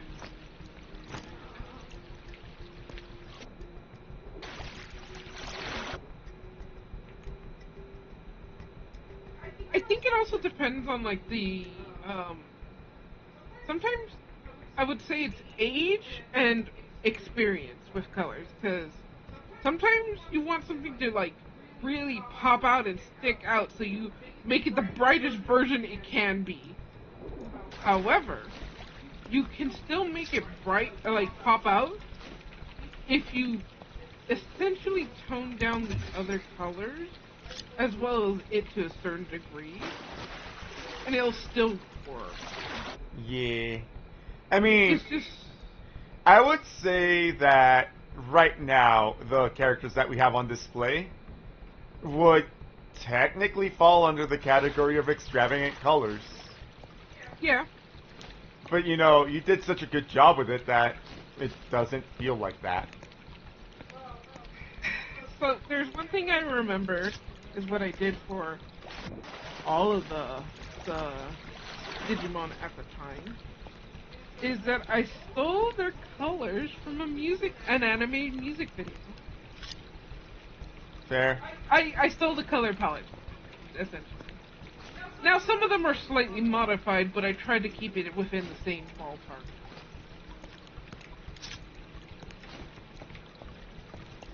Créeme, si yo supiera animar o algo así, yo haría una historia en la que hubiera furros. Obvio no se llamarían así, pero los haría de una manera que tengan sentido. Bruh. Sounds about... That sounds about furry. I mean... He's basically there, but not in name. Yeah. Is what I'm understanding. To be fair, the reason that he doesn't want to be a furry is he doesn't want the association with the community. Which I can understand because I don't really associate with the furry community. I associate with my friends. And we just, well, birds of a feather, as they say. Yeah.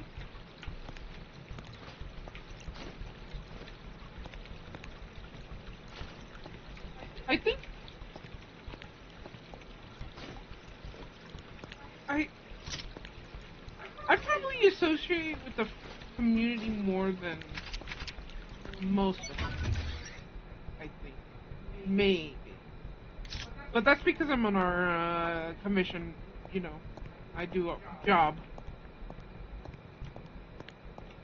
Maybe I'm not entirely sure. I can't really speak for everyone, but this is from what I see. How would you say, Blue? Do you experience the community that much? Or? Secondhand, I feel like. Fair enough. Like, most of the community stuff is either through, like, you know, bonding over a particular artwork that's, like, blown up in a really big way, so, you know, you get a lot of people coming in to talk about it. Or something like Atlas, for example, where it is very, very coded, and therefore, you know, you see a lot of it because of it. When it comes to interacting as a community, the only thing is fucking Discord. That's what I would call a furry community in my life. Fair enough. Oh, excuse me. Yeah. I agree. Entonces, ¿cuánto es has avanzado? Ah, ya me lo termino, honestamente. Close to the end. I actually just got the key to the final door.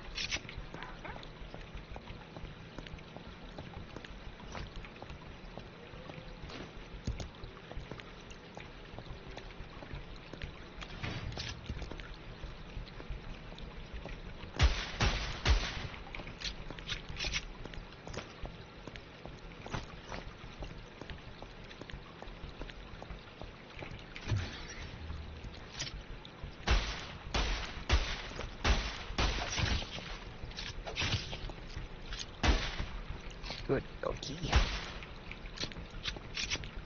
Good doggy. Hay diferentes finales, hay como 3 diferentes finales a este juego, pero accidentalmente me cerré la puerta a uno de los finales.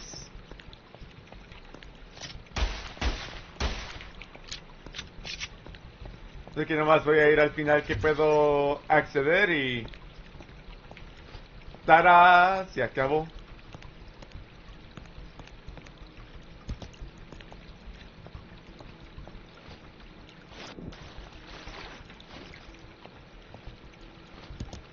Who's joined? It's an old. Wow, you're up early. Yep. Cole says, for me it's Discord and when other friends take me to groups in VR chat. Fair. Fair enough. honestamente, cuando llega a pues comunidades en línea, pues lo único que te puede decir es interactúa nomás a lo que te dé a ti gusto. Porque honestamente a mí no me cae tan bien andar en comunidades en general. Pero tengo a mis amigos y pues ahí está, tengo mis amigos.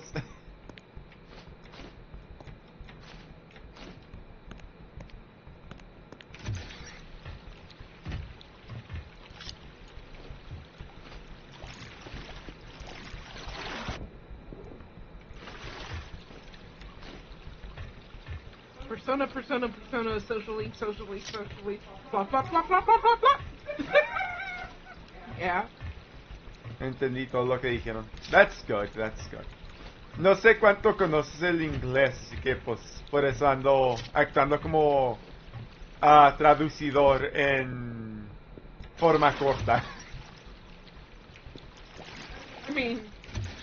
I mean, no matter what, he's gonna. If he reads it in Spanish, he has to translate it in English. Yeah. I semi-understand Spanish.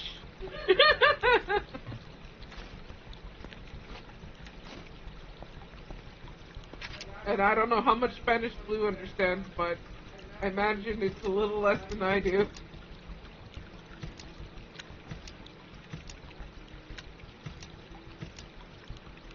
How's your Spanish, Blue? Non-existent. There Okay, we go. fair enough.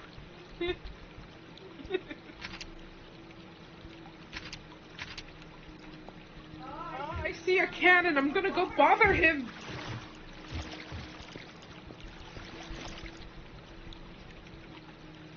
Yo interactué con la comunidad Latinoamérica más con la de Estados Unidos, más con ustedes. Ah, so most of his American interaction is us. No. It is not even entirely American. Yeah, that's fair.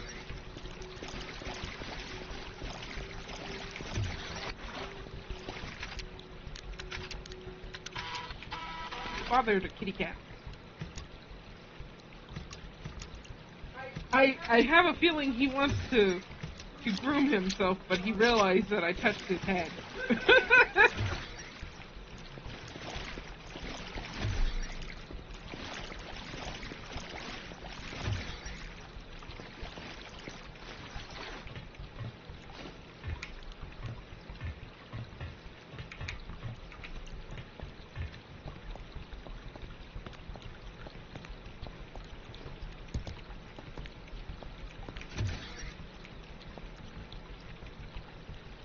Oh yes, I remember.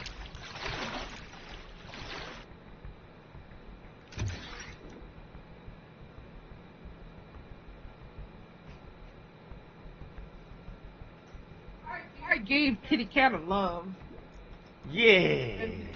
And now he's grooming himself because he's like, nah.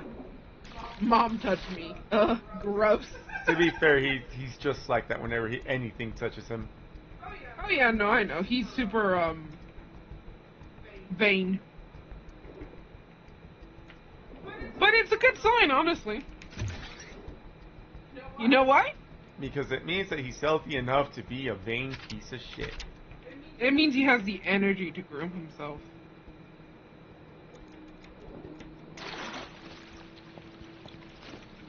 It means he's not too old yet, and he is still good as food.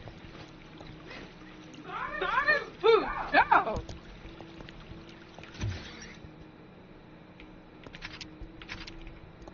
I don't have a shotgun.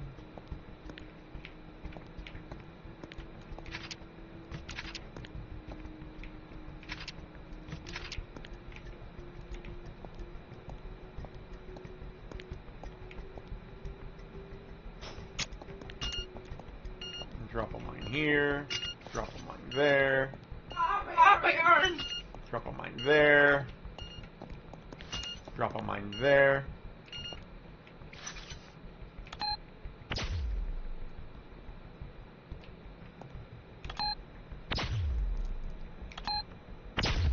Oh, fuck. Oh, fuck. I can't believe you've done this.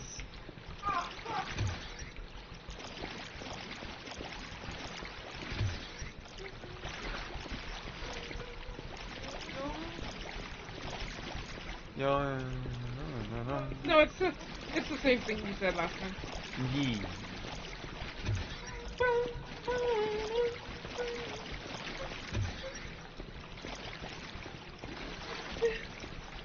God, the fucking ear. I wonder what people would do in that situation if you saw that. Would you tranquilize said ear just so you can remove that off of it? Because I imagine after a while, that's not healthy for the deer to have on him. I have no idea. I mean, he's basically got that giant festering wound on his face. Like, it's not his wound, but it will come with all the things of the wound. So, you know, disease, insects, that kind of shit. Yeah. So, I'm hoping at some point someone either comes along to remove it through, like, you know, tranking it, removing it, and then waiting for it to wake up naturally. But also, you know, even that I said, like, you know, most other bucks might look at that and be like, well, I'm not challenging that guy. There might be an idiot out there who decides to challenge him, and as soon as they crush heads together, the one in the middle fucking pops like a watermelon and falls off him. Oh. Those are words. And those words I'll leave you on. I'll be right back. Okay. Fortunately, it's very accurate words. Just like,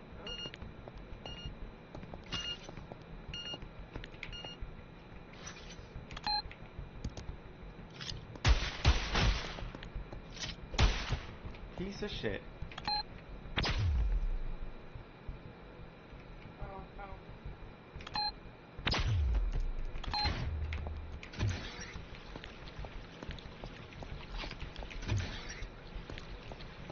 Victory! Except not really, because this fucking door doesn't open. Oh no!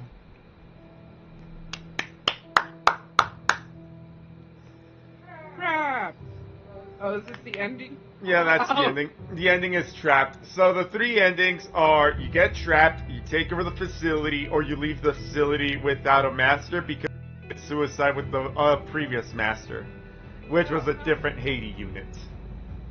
Ah. A fiend? Yep. That is the ending. Voy a jugar el segundo juego después de jugar, creo que Helltaker, la siguiente vez, en la siguiente vez que juegue.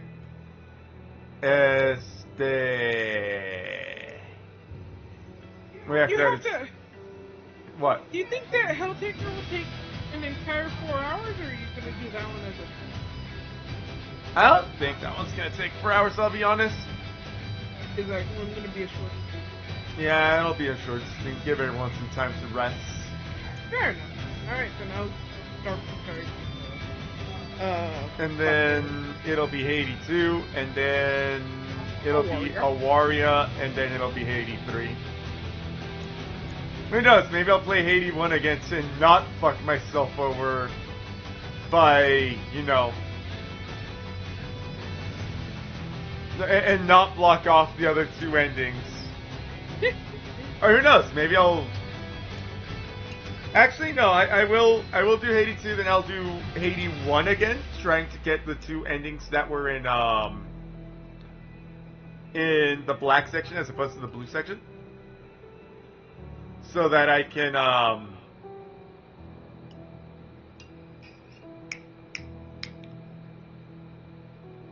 show up the other two endings because they're in the same room. Fair.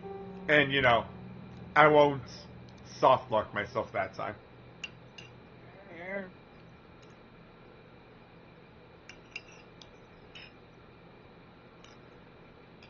I promise. He promises.